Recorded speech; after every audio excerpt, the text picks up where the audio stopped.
Today, our objective is to see what 20 strategic frameworks we should be having so that if we jump from one crisis to another, we are not at the mercy of the news or the developments that happen. What does this mean? This means what things we should do proactively in our structured framework for the portfolio that would make our portfolio stable so that even if we are anxious about the things, we don't jump the gun. It is a total practitioner's guide. That means whatever we will be telling you, it will give you a starting point to think, to do and implement in conjugation with your banker, advisor, or an agent. It is relevant for people with substantial capital base, the business owners whose business income and family income are intertwined, and also the NRIs. Now, whatever we are saying, it is only for the education. We are not giving any recommendation, so you will not get any price or target or sectors in this. So it is not no predictions. Price projection nahi hum denge. There is no guaranteed return. And obviously, whatever you hear and do, you have to consult your advisor or a banker because वो आपके portfolio पे इसमें से suppose आपने 20 strategies ली हैं, which 2 or 3 strategies might be applicable in your case. So that also has to be seen. Now, so when we see the crisis context, अब हम ये कह सकते हैं कि बस what can be termed as a crisis. So अगर हम ईरान इराक वॉर लें, so normally within a week time what happened, lakh crore has been wiped out in Monday intraday trade. Oil price went up by around 20%. India's crude import dependency is 85%, as we already know it. And the Brent crude at a time was plus 85. Now, the core problem क्या है कि most advisors will say that, okay, sir, it is a crisis, stay calm.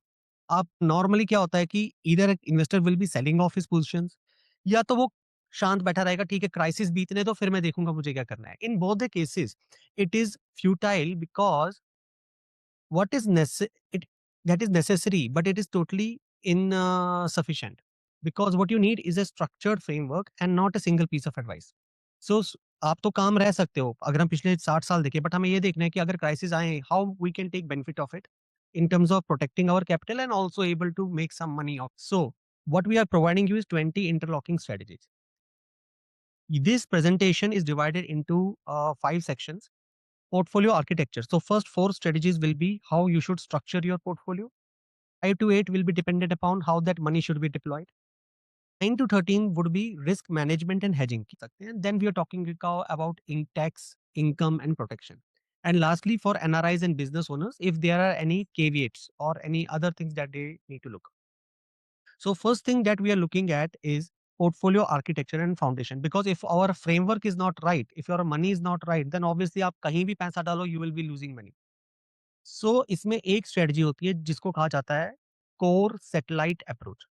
So what happens if you have a portfolio, you will divide it into 2 parts. One will be my core portfolio and one will be my satellite portfolio. Now what does this mean?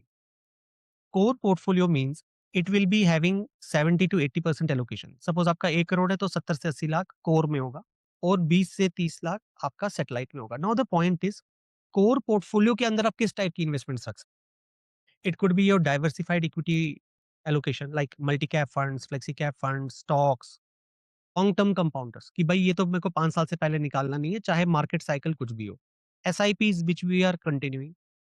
Do and the core portfolio में अंदर आप जो भी डालोगे you have to make sure we are not going to touch it. It is for 5 year 10 year period. We will rebalance only at preset intervals. Rebalance करेंगे लेकिन कब करेंगे. We can do it annually और we can do it semi annually. So this is a core portfolio. When you talk about satellite it means tactical allocation. और tactical allocation क्या होता है. यार अचानक गोल्ड बढ़ रहा है या सिल्वर बढ़ रहा है. Should I go for a tactical call लूं या नहीं लूं. Government is spending budget on defence. Should I take a defence fund और not. So that means tactical allocation so that we benefit out of that. Now इससे क्या होता है कि when I am trying to jump into some investment opportunities I have to ensure that I am not going to short change my self और take undue risk. That is the reason why when we put only 20 to 30% of the allocation it actually reduces our risk to that ratio. Now, we can increase exposure to resilient themes like energy, defense, and gold. We can reduce exposure to vulnerable sectors during crisis. Static से निकल सकता हूँ. If I have a banking fund, I might come out of the banking fund, but I will not change the core portfolio. Now, this is your permission to act bucket. And then you never cannibalise your core fund to the satellite race. Normally क्या होता है कि हमारा सब Hooch पॉच एक ही होता है, हमें ये नहीं पता होता कि this is core and this is satellite, and then we just act and हम फिर फंड लेवल पे देख, okay this fund has crashed a lot या this fund is not doing good और यहाँ पे मेरे को रिटर्न नहीं आ रहा है, और आप कहते हो यार इस फंड को निकाल के दूसरे में डाल दो। हम ये समझते नहीं है कि that fund is actually might be from the core portfolio और from the satellite portfolio. So only then the action is warranted. So therefore, new portfolio. If you are retiring and you have a corpus with you, या आपने अभी recently ही बनाया अपना corpus, तो आप क्या कर सकते हो? You have to build your core first. You have to identify and segregate them. Diversified equity, and then you can layer the portfolio once the core is established. अब देखिए, अगर आपका existing portfolio है, what would you do? Then in existing portfolio हमारा जो software tool है उसमें हम टैग कर सकते हैं कि this is core, this is satellite, this is for retirement planning, this is for child education. तो हमारा पोर्टफोलियो एक होता है, but then you can see it as per your goals. Now you can categorise your current holding. So if you have already a portfolio कि भाई इसमें से मेरे कोर वाले फंड्स कौन से और मेरे सैटेलाइट कौन से। So if I have a thematic mutual fund like India manufacturing fund or India Banking Fund. So I can mark it as a tactical. I will not take it as a core because it is attuned to higher risk. So आप उसको map कर सकते हैं, and if you cannot, then that is the first problem to solve. So अगर आप identify नहीं कर सकते मेरा कोर और सैटेलाइट कौन सा है, सैटेलाइट का मतलब है whatever is the volatile in your portfolio, you can then separate it. So you can identify, okay, this is my volatile holdings, these are my stable long term compounders. The second step comes, अब देखिए यहाँ पे जो आप 20 strategies देखेंगे ये दिखाएगा 20 different ways to look at things, and then you can have mixed bag of things being implemented. And I will also share with you the presentation along with the video recorded link for future use. Multi-asset, all-weather portfolio. So many a time an investor says that कि it was Ray Dalio of US, Bridgewater Associates, जिन्होंने all-weather portfolio का concept. All-weather portfolio ये होता है कि okay, I am 58, 60 years of age. I want a portfolio which is stable across economic growth cycle or crisis. मतलब मेरे को समझो 10 से 12% का रिटर्न आ जाए, I'm happy with it. I just don't need exorbitant 15 plus returns. So I need a portfolio which could be an all-weather portfolio कि बार-बार मुझे rebalance ना करना। उसमें क्या होता है, when you look at this, your portfolio has to be designed to perform reasonably across all economic environments. Reasonable. So it is not about perfect performance of 15 to 20%. Reasonable means आप समझो 10% to 12% के आसपास का है. This is your expectation. Now if you want to have this expectation without frequent rebalancing, कि भाई साल में एक बार देख लिया, 1.5 साल में एक बार देख लिया, enough. तो उसमें हम चीजें करते हैं, या तो there will be a growth environment, there would be an inflation environment. जैसे हम कहते हैं कि इन्फ्लेशन बढ़ गया है, जैसे आज से साल भर पहले इंडिया में था, साल 1.5 साल पहले।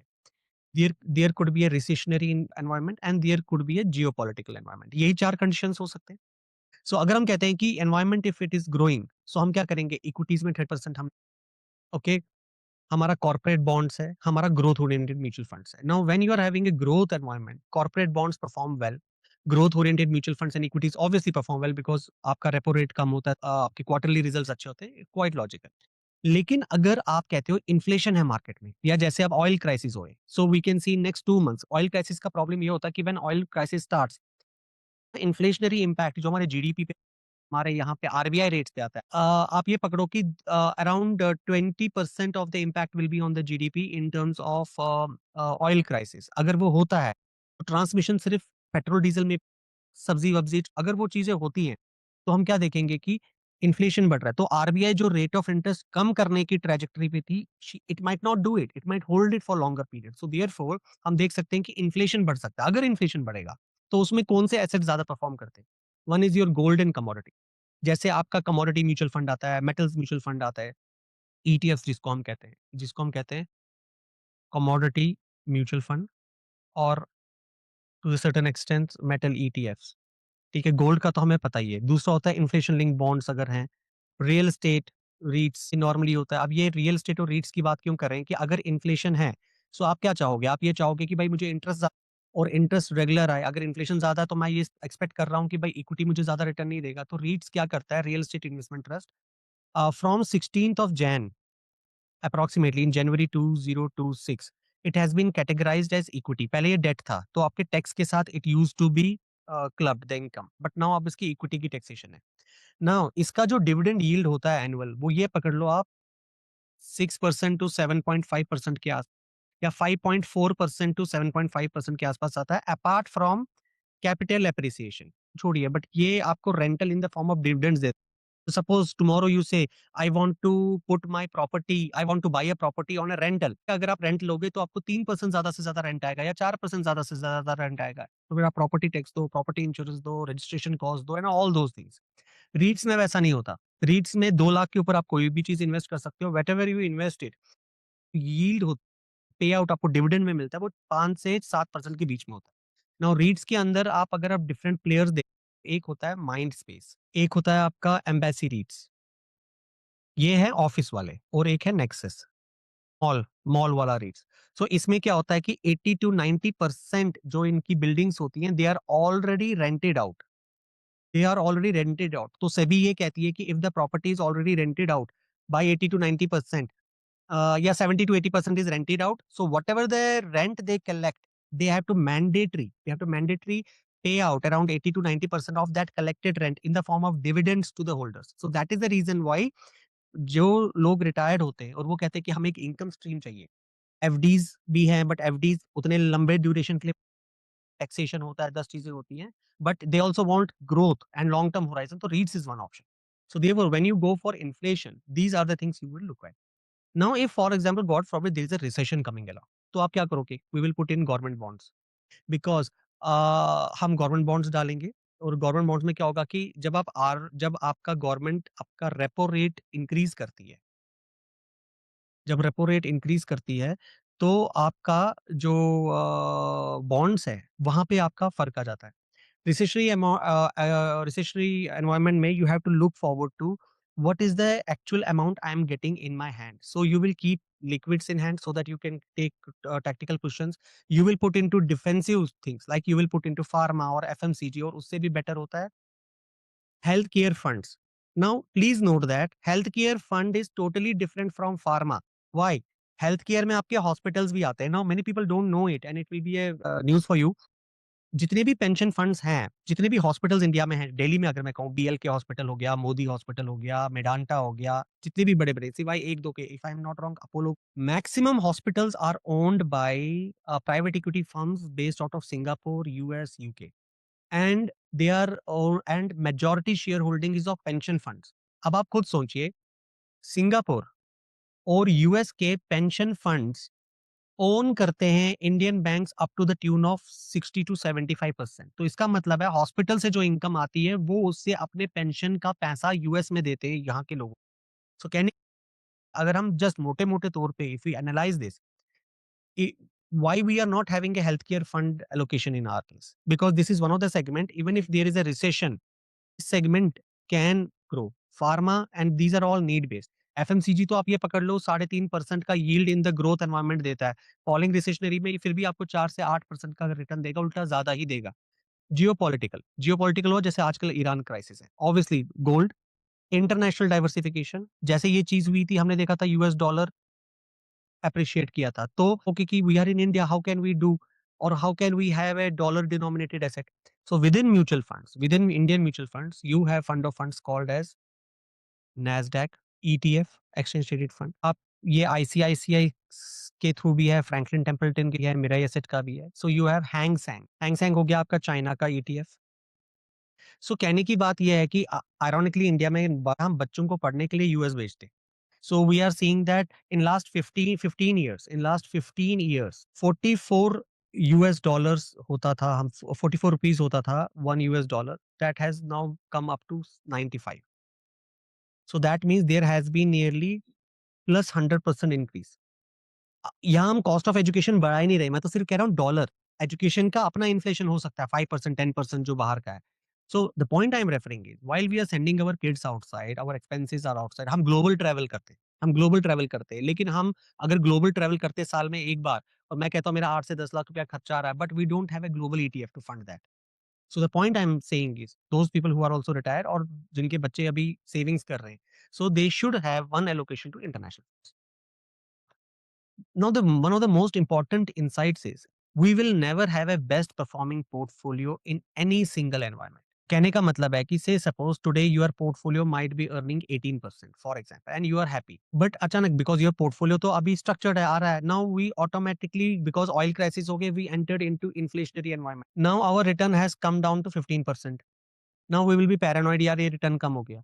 सो कहने की बात है कि if our portfolio is best structured, it will not continue to be in another environment altogether with the same performance. So that means same way you will also not have the worst either.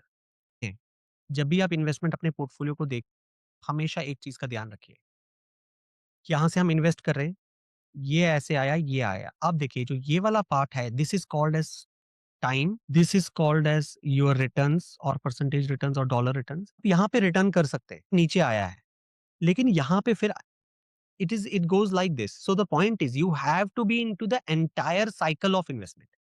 You don't have to short change it. काफ़ी बार ये होता है कि हम यहाँ करते हैं, अब यहाँ आता है हम लूज़ करते हैं, यार मेरा तो 5 लाख रुपए का गेन्स था, I don't want to lose it, you will tap out of the market. या दूसरी जगह होता है कि हम एंटर ही यहाँ पे किए, 1 लाख रुपया डाला था, its value has become 75, no, no, I will tap out of the market. So just see the bigger picture.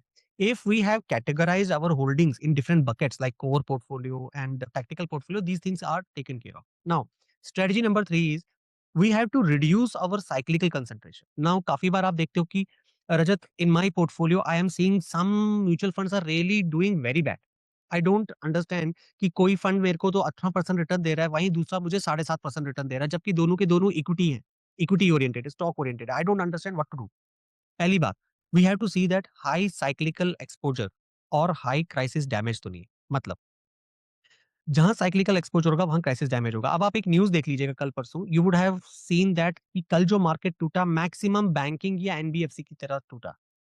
So now when you are having banking in NBFC और ऑटो और रियल एस्टेट और infrastructure और capital goods, अब infrastructure क्यों या real estate क्यों? Because अगर crisis हुई, इन्फ्लेशन बढ़ा, आरबीआई ने रेपो रेट कम नहीं किया, उल्टा बढ़ाया, तो रियल एस्टेट की सेल्स इंपैक्ट होंगी। Now I will give you an perspective from my end itself.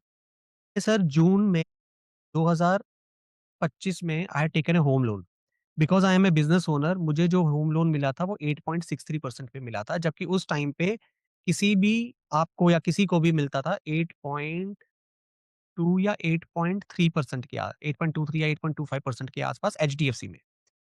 Now, yesterday I got my loan reduced, and we are at March 26.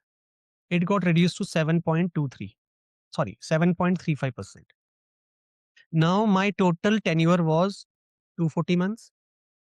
It got reduced to 190 months. ठीक है, 190 months हो गया। अभी मैंने कितना दिया है? 6, 7, 8, 9, मैंने सिर्फ 9 महीने का ही पे किया था। सो दैट मीन्स 240 की जगह पकड़ो आप, 240 था, आप इसको पकड़ो टेक्निकली, क्योंकि मैं 3 को कर लेता हूँ, 240 माइनस 9, 231, ठीक है। आप ये पकड़ो 231 टेन्योर था, 190, सो आप ये पकड़ो हुआ 10, 30, आप समझो चाल अगर मैं 30 महीने भी पकड़ता हूँ, 30 मंथ्स, मेरा 1 लाख का 1 लाख का ईएमआई जाता है पर मंथ, तो 1 लाख इंटू 30, तो minimum 30 to 35 lakhs I have simply saved just because पिछले 6 महीने में मेरा रेट ऑफ इंटरेस्ट 8.63 से रिड्यूस होके 8.7.3 पे आया। हमें क्या लगता है कि यार 1%, 50 पैसा, 60 पैसे से क्या फ़र्क पड़ता है? 30 लाख रुपए का फ़र्क पड़ता है। और क्योंकि मेरा टेन्योर कम हो गया, this outflow has reduced. Now, so therefore जब हम कहते हैं कि अगर इन्फ्लेशन बढ़ गया, तो रियल एस्टेट और इंफ्रा पे कॉस्ट होता है because people will not be able to afford that. Now, these sectors have driven recent bull market returns. Bull market में तो अच्छा चले, but they are most sensitive to oil shocks. Oil shock होता है, फिर उसके बाद रेट चेंज होता है कि आरबीआई रेट रिड्यूस करना चाहती थी, अब नहीं कर पाएगी। इकोनॉमिक स्लो डाउन हो गया, तो ऑब्वियसली कैपिटल गुड्स, लोग ज़्यादा गाड़ियाँ नहीं खरीदेंगे क्योंकि चीज़ें महँगी हो गई ऑलरेडी। तो गार कार लोन्स भी महँगे हो गए, जॉब की अनसर्टेनिटी बढ़ गई। Now if 60% of your equity is here, you have a structural vulnerability. तो काफ़ी बार क्या होता है कि जब हमने पिछला साल देखा था, लोगों ने क्या किया था, जैसे मैन्युफैक्चरिंग फंड ले लिया, डिफेंस फंड ले लिया या उन्हें बैंकिंग फंड ले लिया, क्योंकि वो सेक्टर्स भाग रहे थे। जब भी मार्केट रिकवरी पे आता तो बैंकिंग और फाइनेंशियल के बारे में सब कोई कह रहा था, और बैंकिंग ने भी लगा था between January and March 2026 banking start भी हुआ था, क्योंकि whenever the economic recovery come, हमेशा रिमेंबर करिए, banking and financial services BFSI पहले मूव होता है, क्योंकि पैसा सबसे पहले बैंकिंग चैनल्स के। So whenever market economy improves, first the banking sector improves and then बाकी के सेक्टर्स में वो रिफ्लेक्ट होता है। अब देखिए, हमेशा ये याद रखिए कि if we are having a defensive balance, उसका मतलब है it is resilient to crisis. कैसे? सपोज़ हमारे पोर्टफोलियो में अगर मैं ये भी एक्सपोज़र ले रहा हूँ, then I will also try to see that do I have a pharma healthcare, FMCG, IT and utilities. But IT का हमने देखा है कि आईटी हैज़ बीन अंडर डोल्ड्रम्स।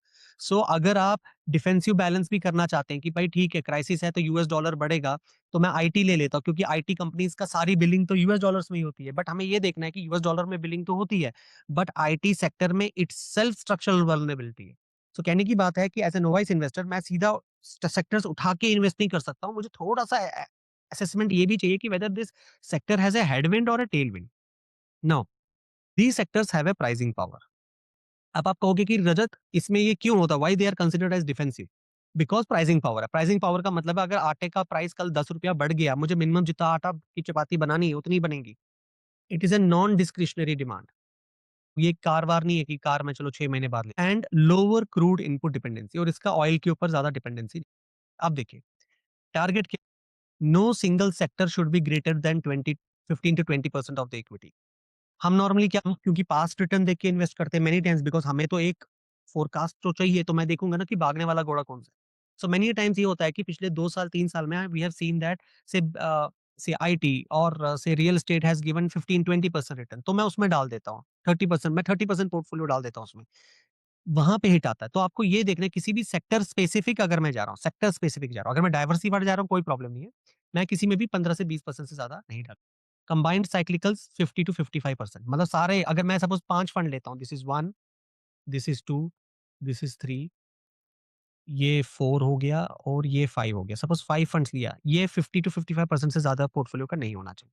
अब सबसे इम्पोर्टेंट चीज़, अगर आप कहते हो कि मेरे को कौन से फ़िल्टरिंग क्राइटेरिया चाहिए ना, ये थोड़ा-सा एडवांस्ड हो जाता है, बट ये डिपेंड करता है। अगर कोई स्टॉक आप लेना चाहो, मनी कंट्रोल अगर आपके पास है, मनी कंट्रोल में आपने कोई स्टॉक डाला है, आप स्टॉक जैसे टाटा मोटर्स डाला, टाटा मोटर्स जाके आप स्क्रॉल करो, नीचे एक ऑप्शन आता है, वहाँ 3-4 चीज़ें देखनी है, वहाँ ये छप के आती हैं। Debt to equity ratio should be 0.5। Debt होता है कंपनी ने कितना लोन लिया हुआ है और कंपनी का इक्विटी कैपिटल कितना है, ये 0.5 होना चाहिए। कुछ मत सोचिए, जस्ट ये देखिएगा। Return on equity this should be more than 15%। ये भी मनी कंट्रोल की कंपनी एक रेगुलर डिविडेंड ट्रैक रिकॉर्ड दे रही है। अब आप कहोगे कि रजत इसका क्या यूज़ है? ये तो चलो समझ आया, आरओआई अच्छा होना चाहिए, लोन कम होना चाहिए। Why the dividend track record? हम तो इसपे इनकम देख ही नहीं रहे। ये सर इसलिए होता है कि जो कंपनी कैश रिच होती है, स्ट्रॉन्ग बैलेंस शीट होता है, पैसा पड़ा होता है, तो वो क्या करती है क्योंकि अगर वो पैसा या तो प्रोजेक्ट्स में डाले और एक्सपेंशन करे, वो एक चीज़ है। लेकिन अगर प्रोजेक्ट्स में नहीं डाल रही है और वो काफ़ी बड़ी कंपनी जैसे एल-एन-टी हो गया, इन्फोसिस हो गया, एचडीएफसी बैंक हो गया, एसबीआई हो गया, पावर ग्रिड हो गया, उनके पास पैसा बहुत होता है। अगर वो अपने बुक्स में रखते हैं तो फाइनेंशियल अगर मैं मॉडलिंग के हिसाब से कहूँ, उनकी वैल्यू गिर जाती है। क्योंकि idle cash lying in the balance sheet kills the company. तो या तो उनको इन्वेस्ट करना होता है या बायबैक करना होता है या तो एज़ अ डिविडेंड देना ही देना होता है, नहीं तो उनका शेयर प्राइस टूट जाएगा। तो शेयर प्राइस को बचाने के लिए और कंपनी को बचाने के लिए वो जो एक्सेस आइडल कैश होता है वो एज़ अ डिविडेंड भी तो इसमें ज़्यादा आपको सोचना नहीं होता। ये आप ये समझो थंब रूल है। जो कंपनी अच्छा डिविडेंड देगी, कैश रिच है, तो आपको ये पता चलेगा it is a stable, will continue to pay more और लेस ड्यूरिंग द क्राइसिस और अगर नहीं भी देती तो क्राइसिस में it is more stable among all others. जी sir, Atul ji. They can give better returns like Apple and other companies. What जी, is your मैं बताता हूँ सर। इसमें 2 चीज़ें आती हैं। अगर आप कुछ कंपनीज़ को देखोगे जो हाँ, अगर वो कहती है कि हम इन्वेस्ट करेंगे, करते हैं तो बिल्कुल ठीक है। It is totally good. उसमें हम देखते हैं कि उसमें फिर हम ये देखते हैं यहाँ पे देखिए, हम उसमें देखते हैं ये strong free cash flow generation कि कंपनी कैश कितना जनरेट कर रही है। अब ये देखिए फ्री कैश फ्लो का मतलब क्या होता है? कंपनी ये तो बता सकती है अब मैं आपको बताता हूँ ये क्यों मैटर करता है अगर कोई कंपनी डिविडेंड नहीं पे कर रही है। अब कंपनी जो सपोज़ ₹100 का मैंने साबुन बनाया, मैंने ₹100 का साबुन बेचा। तो मैं ये कहता हूँ कि ₹100 का साबुन बेचा, एडमिन कॉस्ट ये वो करके नेट प्रॉफिट मेरे पास आया। मैं कहूँगा फ्री कैश फ्लो कितना है? फ्री कैश फ्लो क्यों मायने रखता है? मैंने सपोज़ 1000 करोड़ की सेल की, लेकिन 800 करोड़ मुझे अगले साल आएगा। उसकी पेमेंट मुझे अभी नहीं आने वाली है, वो अगले साल आने वाली है। सो टेक्निकली मैं दिखा सकता हूँ मेरा net profit but that is realisable to the money I will get also because मैं दिखा सकता हूँ मेरी इतनी सेल्स हुई है, टर्नओवर हुआ है, वो ये। सो देयरफॉर हम कहते हैं कि फ्री कैश फ्लो कितना है, पहली चीज़। दूसरी चीज़, अगर वो इन्वेस्ट कर रहे हैं, तो बिल्कुल बढ़िया है, तो आप ग्रोथ कंपनीज़ में जा रहे हैं। आप ग्रोथ कंपनीज़ में जा रहे हैं, बिल्कुल ठीक है। जैसे अब इसमें एक सबसे बड़ा प्रॉब्लम एक एक केस है इसमें इन्फोसिस का। इन्फोसिस के साथ प्रॉब्लम ये थी कि वो कैश पे बहुत बैठे हुए थे, लेकिन कहीं इन्वेस्ट नहीं कर रहे थे। अब उनके साथ प्रॉब्लम ये हुई वो डिविडेंड भी तो उन्होंने क्या कर दिया, उन्होंने बाय बैक किया। सो देयरफॉर आपका क्वेश्चन बिल्कुल वाजिब है, जहाँ कंपनी इन्वेस्ट कर रही है प्रोजेक्ट्स में, तो हैंड्स डाउन आप उसको रख सकते हो पोर्टफोलियो में, if you are not looking for dividend income. But अगर रेज़िलियंस की बात करें, रेज़िलियंस में आप फिर 2 चीज़ें देखिएगा, dividend plus free cash flow. अगर डिविडेंड दे रहे हैं, ठीक है, अगर नहीं भी दे रहे हैं, फिर वो देखो कि वो रेगुलरली अपना कैश फ्लो जनरेट कर रहे हैं या नहीं कर रहे, दैट्स इट। अगर वो कर रहे हैं जनरेट और डिविडेंड नहीं भी दे रहे, then even if it is a very good company, you should continue it. जी। एक और चीज़, जब भी हम अब हमारे पास 6000 स्टॉक्स हैं, we don't need to invest in all stocks, तो हम क्या करते हैं, मार्केट लीडरशिप पोजीशन, टॉप की 10 कंपनियाँ उठा लीजिए, कि 2-2 स्टॉक्स हर एक कंपनी में एंड देन आप रखिए, अगर आप कहते हो मेरे को सेल्फ डूइंग करनी है। प्राइसिंग पावर होना चाहिए, they should be able to pass the cost. अब ये देखिए, अगर आपका नया पोर्टफोलियो आप you should start with a balanced sector allocation. You should not go for hot sectors. Just because कह रहे हैं कि भाई वॉर हो गया, डिफेंस सेक्टर बढ़ गया, don't jump into it. Balance तरीके से जाइए। अगर आपका ऑलरेडी एक्जिस्टिंग पोर्टफोलियो है, if you already have an existing portfolio, तो आप क्या करो, आप ऑडिट करिए अपना सेक्टर कंसंट्रेशन। आप अपना सेक्टर कंसंट्रेशन देखिए और उसको अभी करिए, ताकि हमें पता चल जाए हमारा क्राइसिस कहाँ है। जैसे हमने कल कुछ इन्वेस्टर्स में एक्सपोज़र चेक किया, तो वहाँ पता चला कुछ स्टॉक्स उनके अराउंड 40 से 50% डाउन थे, और जो 40 से 50% डाउन थे, वो प्राइमरली थे इंफ्रा से रिलेटेड थे। So because of obviously the help, और आप देखोगे रियल एस्टेट की भी सेल्स काफ़ी कम होगी। Now the fourth strategy comes is कि IPS called as investment policy statement. ये सबसे इम्पोर्टेंट है। आप ये पकड़ लो, it is a constitution of your portfolio. अब आप कहोगे कि Rajat, what does this mean? हम क्या करते हैं, हम एक सिंगल वन पेजर डॉक्यूमेंट बनाते हैं, जिसको हम कहते हैं इन्वेस्टर और investment policy statement. What does this mean? ये सबसे पहले क्या करता है, remove emotion from crisis. Now you will ask यार, ये how can a document remove emotion from crisis? हम क्या करते हैं, your investment policy statement is signed before the crisis happen.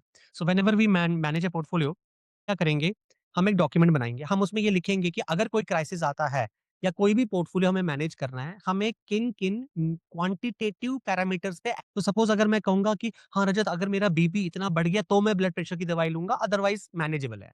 Like my father has a sugar, वो कहते हैं कि हाँ मैं शुगर कंट्रोल करता हूँ, he is a very strict disciplinarian, तो उनको इतना है कि वो ही टोटली कंट्रोल्स इट।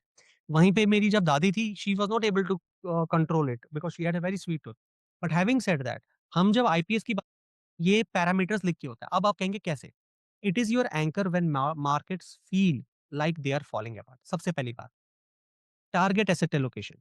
तो डॉक्यूमेंट पहले ही मेंशन करेगा कि भाई मुझे क्या करना है। सो दैट मीन्स आप कहोगे कि सपोज मेरे को डेट में 50% डालना है, और मैं सिंपल रख रहा हूँ, मैं 50% फॉर अंडरस्टैंडिंग। गोल्ड वोल्ड मैं कुछ नहीं दिखा रहा हूँ, मैं डेट और 50।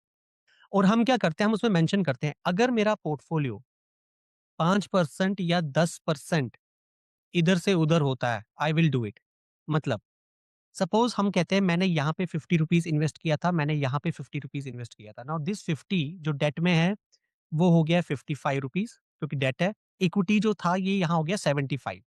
ठीक है? अब देखिए टोटल कितना हुआ, 5, 5, 10, 7, 8, 9, 10, 11, 12, 13, 130 हो गया। 130 हो गया, तो इसका मतलब है यहाँ पे 65 होना चाहिए, यहाँ पे 65 होना चाहिए। मतलब आप डॉक्यूमेंट में पहले लिखोगे कि भाई मेरा पोर्टफोलियो होगा 50-50। अगर एवरी क्वार्टर या एवरी ईयर या एवरी 9 मंथ्स अगर मेरा पोर्टफोलियो 5% या 10% स्विंग करता है, तो मैं देखूँगा भाई अब टेक्निकली तो मेरा 50 की जगह 65-65 होना चाहिए, मगर ये 75 है, दैट मीन्स ये इक्विटी ज़्यादा बढ़ गया है, डेट तो 55 है, क्योंकि डेट तो अपने रेट ऑफ इंटरेस्ट से बढ़ता है। तो मैं क्या करूँगा भाई, यहाँ पे रिबैलेंस करूँगा और हाँ, मैं इसको वापस 65-65 करूँगा। उससे क्या होता है कि इक्विटी में जो मैं रिटर्न बना चुका हूँ, वो बना के मैं डेट में डाल रहा हूँ। नो, इसमें एक सबसे बड़ा फैक्टर आता है जो हम नहीं समझते। One one of the clients was, we are having a candid conversation over drinks. तो कहते हैं, यार रजत, ये साल भर पहले की बात है कि रजत यार, अच्छा यार तेरे को पता है 25% रिटर्न आ रहा है मेरे तो 2 फंड्स में। तो since we were on drinks, मैंने कहा चलो थोड़ा-सा छेड़ते हैं, तो आई जस्ट टोल्ड हिम, मैंने कहा सर देखिए, अब इसमें एक लॉजिक है। कहते क्या? अगर आपका कोई पोर्टफोलियो 25% रिटर्न दे रहा है, stock market long long term में कितना रिटर्न देता है? तो ही सेड कि कितना 15-18% वाजिब है। हम 18% लेते हैं। इसका मतलब क्या है? इसका मतलब है कि अगर आपका कोई फंड आज की डेट में 25% का रिटर्न दे रहा है, सो इन नेक्स्ट 5 टू 10 इयर्स वो 25% का रिटर्न कम होके 15 या 18% आ जाएगा। वहीं पे कोई फंड जिसमें आपकी एसआईपी चल रही है, क्या है, अगर वो आपको 12 से 13% रिटर्न देता है, वो बढ़ के आपको 15 से 18% रिटर्न आएगा। This is what the logic is. कहते हैं हाँ, ये this is what the logic is. So therefore my point is, अगर आपका 25% किसी पोर्टफोलियो में है, क्या आपने रिबैलेंस किया उसको? सो हम क्या करते थे, हम हमेशा एक चीज़ रख नॉर्मली फॉर सीनियर सिटीज़न्स हम क्या करते थे, साल में 1 बार, हम साल में 1 बार देखते थे कि भई अगर सपोज़ किसी का 1 करोड़ का पोर्टफोलियो है, ठीक है? Now that portfolio has become 1.15। सो हम क्या करते थे, जो भी प्रॉफिट का अमाउंट, उस प्रॉफिट के अमाउंट को आप शिफ्ट कर दो ईदर डेट में और गोल्ड में और some other aspect to it. तो वैसा, अब उसमें एक चीज़ हो जाती थी कि कम से कम जो 15 लाख का मेरा प्रॉफिट है, 15 लाख का मेरा प्रॉफिट तो बंध गया ना। अब उसकी बात नहीं है डेट में, 15 लाख का प्रॉफिट हम गोल्ड में डालते हैं। जब भी हम प्रॉफिट बुक करते हैं, हम गोल्ड में डालते हैं। ये हम 2017 से करते आए हैं। Now the point is whatever the profit you keep on booking that keeps on going into gold, तो प्रॉफिट आपका लॉस नहीं होता फिर। कि भाई ठीक है, ये प्रॉफिट आया है, मैं प्रिंसिपल को इन्वेस्ट कर रहा हूँ, ये प्रिंसिपल अपना नॉर्मल चल रहा है। तो this is one thing. Second, आप इसमें आईपीएस में डालते हैं SIP commitment. Now SIP commitment का मतलब क्या होता है? आप कहोगे कि भाई irrespective of what happens, SIP will continue because it is written and non negotiable. You can not tell कि यार Rajat let's stop the SIP. Then I will show sir देखो आईपीएस में आपने ऑलरेडी लिखा हुआ था you will continue the SIP. Now this will act as our devil's advocate. It will act as our conscience to ensure that we remain on course. Then there is a decision authority. You can call advisor before making any crisis trade and not on a WhatsApp app to your advisor. Rebalancing triggers, पहली बात है rebalance when any assets deviate 5% from the target, जो मैंने already आपको बोला है। अब इसमें it is mechanical, it is not emotional. मैं अपने चॉइस पे नहीं कर रहा हूँ कि मुझे कैसा फील हो रहा है, फीलिंग पे नहीं जा रहा हूँ मैं। कभी होता है ना कि हम घर में बच्चा कर रहा है ये वो, हम कहते हैं कोई नहीं यार तेरे को साइकिल ला के दे दूंगा कल। हमने इमोशन पे ले लिया, फिर कहते हैं यार ये ज्यादा ही मैंने हाई ग्रेड का साइकिल बोला, नॉर्मल दे देते हैं, हमने तो खुद नॉर्मल साइकिल चलाई है, इसको भी गियर में भी तीसरा वर्जन का चाहिए। So the point is, let's not take decisions on emotions and totally on mechanical parts. Now, cooling off period. कोई भी crisis trade should not be executed within 48 hours of decision. तो suppose अगर आज हमने decide किया ठीक है रजत let's put 10 lakhs, चल आज मत डालो, take 48 hours of gap, do after 2 days. This is the point because we are not timing the market. इसमें हम टाइमिंग नहीं कर रहे हैं, but we just have to see that we are not just getting. अगर हम देखेंगे कि कल गोल्ड बढ़ गया 10%, तो मैं जाऊँगा नहीं यार आज ही गोल्ड में इन्वेस्ट करो, गोल्ड तो 10% बढ़ गया। So that will protect us from the free fall that is going to be there. Then there is a maximum tactical shift. अगर आप कहोगे no more than 10% of the portfolio should be shifted tactically during the crisis. अब आप क्या करोगे कि यार मेरे पास सपोज 1 करोड़ का पोर्टफोलियो है, ठीक है? चल रहा है। तो अब आप कहोगे कि भाई अच्छा क्राइसिस हो गया, तो मेरे पास डेट में 50 लाख है और मेरे पास इक्विटी में 50 लाख है एज़ ऑन डेट। अब क्राइसिस आ गए, सो मैं कहूँगा यार सपोज़ मैं कहता हूँ टोटल है 10 लाख, तो मैं कहूँगा चलो मैं डेट से 10 लाख निकाल के इक्विटी में डाल दूँ, which is a 10% of the portfolio. Never do that in a crisis. न दैट इज़ अ ग्रीड। तो स्टक हो जाओगे। अगर अगले 6 महीने मार्केट डाउन रहा, you will have sleepless nights on it. So now this is a crisis playbook, how your portfolio should react when there is a crisis. Now create this document this weekend. तो ये आप note, इसमें मैंने आपको यही कहा कि हर एक स्लाइड में आपको ये बताएगा कि आपको क्या करना है। तो जैसे हम यहाँ आ रहे थे, सबसे पहली बात कोर सैटेलाइट में आओगे तो आपको आइडेंटिफाई करना है आपकी कोर होल्डिंग्स कौन-सी, सैटेलाइट कौन। अगर आप इस एनवायरनमेंट में आओगे, आप देखोगे कि भाई मैं किस एनवायरनमेंट में अभी हूँ, तो आप जियोपॉलिटिकल में हो, तो आपका पोर्टफोलियो कैसा होना चाहिए। जब हम यहाँ पे आए जी, तो जस्ट अ सेकंड। सो यहाँ पे हम देख रहे हैं कि भाई मेरे को साइक्लिकल में नहीं रहना, तो साइक्लिकल कौन-सी, तो हमें ऑडिट कराना है कंसंट्रेशन का।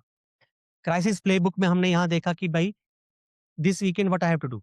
आई have to create this document so that I have a framework कि अगली बार कोई क्राइसिस आया ना, मुझे पता है मुझे क्या करना है। अब आप देख रहे हैं ना, वही मेरा एसेट एलोकेशन इतना अच्छा, मुझे रिबैलेंस करना है।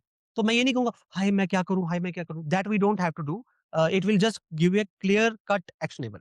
Now this brings us to the category B which is a capital deployment. भाई पैसा है, मुझे इन्वेस्ट कहाँ करना है, कैसे करना है? पहली बात, जिसको हम कहते हैं कि क्राइसिस है और हम कह रहे हैं हमें इन्वेस्ट करना है, तो हम करेंगे रुपी कॉस्ट एवरेजिंग। का मतलब है पहली बात, we will deploy systematically not emotionally. We will remove timing risk from the equation. So even if you ask me, my full-time job is investing, but even I cannot time it. If you ask me, I do have my own head of trading here, but I do not do option trading and futures trading. I have done it, but I have seen to it there is no sanity to it. You can't play in a market which has a 90% failure rate because then you can't do anything else. You can't do a portfolio management.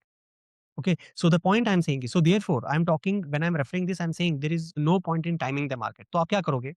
Suppose If we say that we have a 50 lakhs to deploy and we are currently in the Iran crisis, हालांकि it's a very good time to invest exceptionally well when we see Ukrainian crisis or all other things, क्योंकि तेल सबको चाहिए। किसी भी सूरत में हम नहीं देख पाएँगे कि ये 3 महीने से ज़्यादा या 4 महीने से ज़्यादा अगर चल भी जाएगा, क्योंकि ईरान भी नहीं चला पाएगा। तो वो चीज़ है।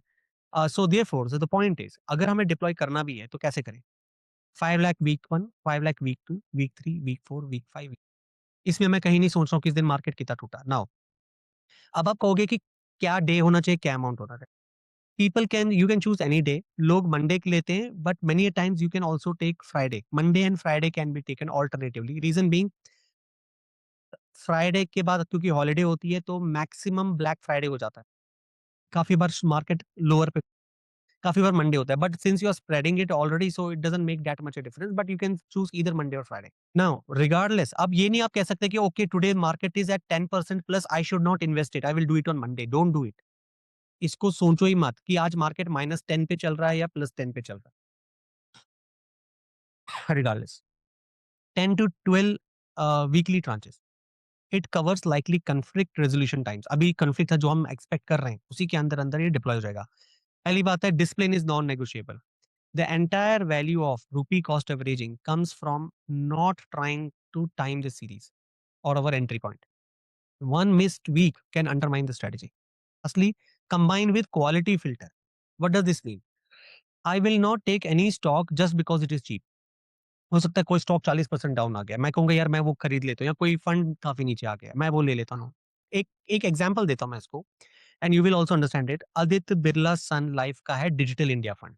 Now none of this is a recommendation, but आप इसको समझ पाएँगे। अगर आप देखेंगे अराउंड 2015-17 के आसपास या 22 के आसपास, उसके आसपास, these digital India funds had given very good return 20, 22, 25%। But आप पिछले कुछ साल देखोगे इसने रिटर्न नहीं दिए, लेकिन वहाँ किसने दिया है? MIRA, AI fund, both are IT companies. This digital India fund is a traditional IT company, Indian based. AI fund is a global IT fund. So कहने की मेरी बात है कि अगर आप आज देखोगे यार डिजिटल इंडिया फंड -10% पे चल रहा है, I should allocate it just because it use to give returns doesn't mean it will give return. So therefore वो एक जजमेंट है। So that means what you have to do is to go for quality holdings, don't go for poor qualities. So therefore अगर आप नया portfolio बना रहे हो, what you should do, this is a default entry strategy during the crisis period. Default strategy, crisis है, 50 लाख नहीं 10 लाख है मेरे पास, 5 लाख है, 10 हफ्तों में डालो आप 50 50 50 50 हजार कर, 50,000 है, 5 5 5 5 हजार, सिंपल में आप उसको डिवाइड कर सकते। Never deploy fresh capital in a single tranche. ये वोलेटिलिटी इंडेक्स होता है, I am not going to explain it. आप इसको कभी भी सिंगल ट्रांच में मत डालिए अगर क्राइसिस सिनेरियो चल रहा है। नाउ अब सिर्फ continuation. Now it is a counter intuitive move. पहली बात है, just don't continue the SIPs, increase them during crashes. कैसे? की बात है, बेसलाइन मिनिमम रिक्वायरमेंट क्या है, जिसको कहते हैं ना पासिंग मार्क्स, 40 नंबर पासिंग मार्क होते हैं, तो वैसे बेसलाइन क्या है? You have to continue all existing SIPs. जब आप ऑल एग्जिस्टिंग एसआईपीस का कहते हैं, your SIP rupees now will buy more units. अब आप कहोगे रजत इसका मतलब क्या है? जैसे फॉर एग्जांपल क्या करते थे, 1000 रुपए डालते थे, आपको 100 यूनिट्स आते, तो मैं डालूंगा this is units and this is amount. अब देखिए, अब हम कहते हैं आप फिर से 1000 यूनिट डाल रहे हैं, लेकिन अब मैं कहूंगा मार्केट जी 50% टूट गया। अब जब 50% टूट गया, इसका मतलब है अमाउंट तो सेम डाल, तो अगर 50% टूटा है, जितने में आप 100 यूनिट्स ला रहे थे, आपको 200 यूनिट्स आ रहे हैं।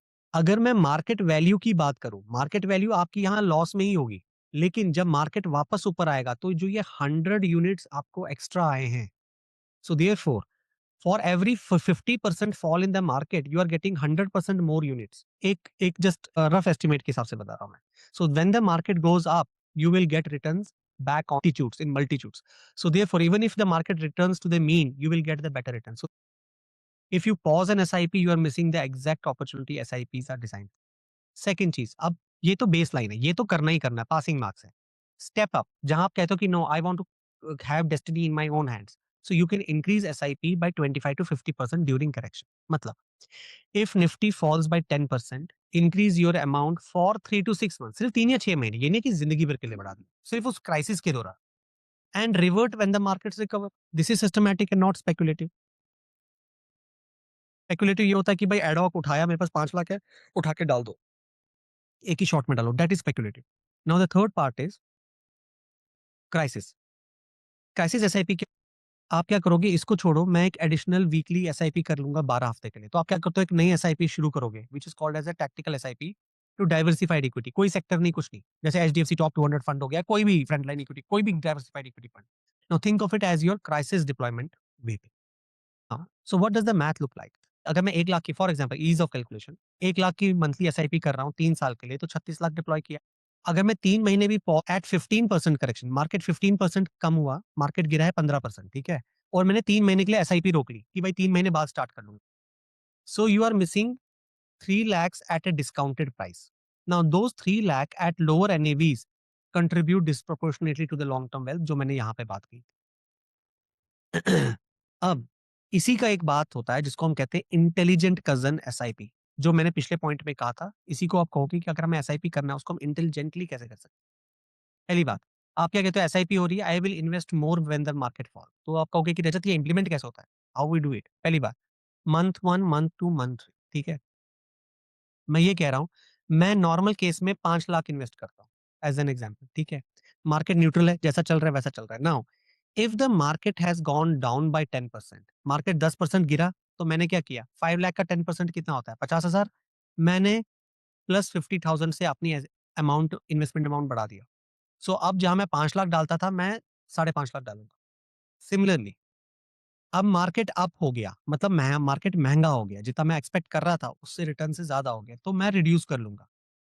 तो मैं 5 लाख डाल रहा था, 5 लाख की जगह मैं 3 लाख डालूँगा। सो नॉर्मली ये एज़ एन इंडिविजुअल इन्वेस्टर तो नहीं इम्प्लीमेंट करता है, बट आपका जो एडवाइज़र है या आपका जो वेल्थ मैनेजर है, अगर आप ये आईपीएस अपने इन्वेस्टर स्टेटमेंट में डाल देते, पोर्टफोलियो स्टेटमेंट में डाल देते, तो वो आपके लिए ये चीज़ें एग्ज़ीक्यूट करता है। You just have to authorise it using OTP and all. That is the value add that your adviser does. Now how it works? You define the target value, 5 lakhs per month, 50,000 per month, 10,000 per month. Now when the market falls, your portfolio is below the target. So you invest more.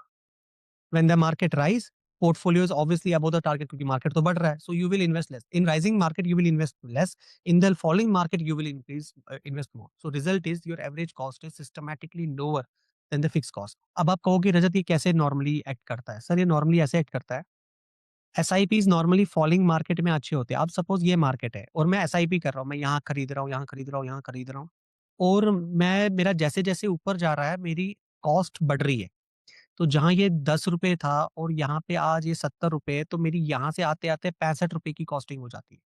So just in case अगर I have to ensure that in rising market I invest less and in corrections I invest more, तो वहाँ पे ये चीज़ implement हो। सो limitation क्या है? It requires more cash during downturns precisely when comfort is the lowest. आप बहुत uncomfortable होंगे अगर मार्केट डाउन होगा और आप बिल्कुल नहीं चाहोगे उस टाइम एक्स्ट्रा पैसा डालना। It is a normal human psychology. But that is where discipline comes in. अब देखिए, जब भी आप इन्वेस्ट करते हैं, किसी में भी इन्वेस्ट करते हैं, चाहे क्राइसिस का, मेरे पास 50,000 पड़े हैं, आई नीड टू इन्वेस्ट। तो आप क्या कहोगे, मैं किस पे डालूँ? अगर कल आप कहोगे मेरे पास 2 बच्चे हैं और मेरे को सिर्फ 5 लाख रुपए और किसी एक को मैं ट्रेन कर सकता हूँ, आप उसको ट्रेन करोगे जो आपको लगता है who will take care of the second sibling also और द पेरेंट्स आल्सो, तो आप जीतने वाले घोड़े पे पैसा लगाओगे अगर आपके पास रिसोर्सेज कम है। So therefore during sell offs all stocks fall. Crisis है तो सारे स्टॉक्स गिरेंगे। But the quality stocks actually recover faster and more completely, कि वो वापस अपने लेवल पे आएँगे। ठीक है? उसके लिए प्रिंसिपल क्या हमें देखना है? प्रिंसिपल ये है, जो क्राइसिस का ड्रिवन सेल ऑफ्स होते हैं, दे आर इंडिस्क्रिमिनेट, कि भई सारे सेक्टर गिरे। Quality companies with strong fundamentals get dragged down alongside the weak one. जब मार्केट का सेंटीमेंट डाउन है तो everybody goes down. Now this creates a window to upgrade your portfolio at discounted valuation. जैसे जो मैंने आपको already कहा, Moneycontrol पे return on equity 15% and above. This means कोई भी कंपनी का अगर आरओई 15% है, that means the company is having ability to generate returns on shareholders equity. वो कंसिस्टेंटली दे रहा है ROE over the years. Dividend history, consistent dividend signal cash flow discipline है और वो शेयर होल्डर को देना चाहती है, तो वो प्रो शेयर होल्डर है, ना कि प्रो प्रमोटर्स।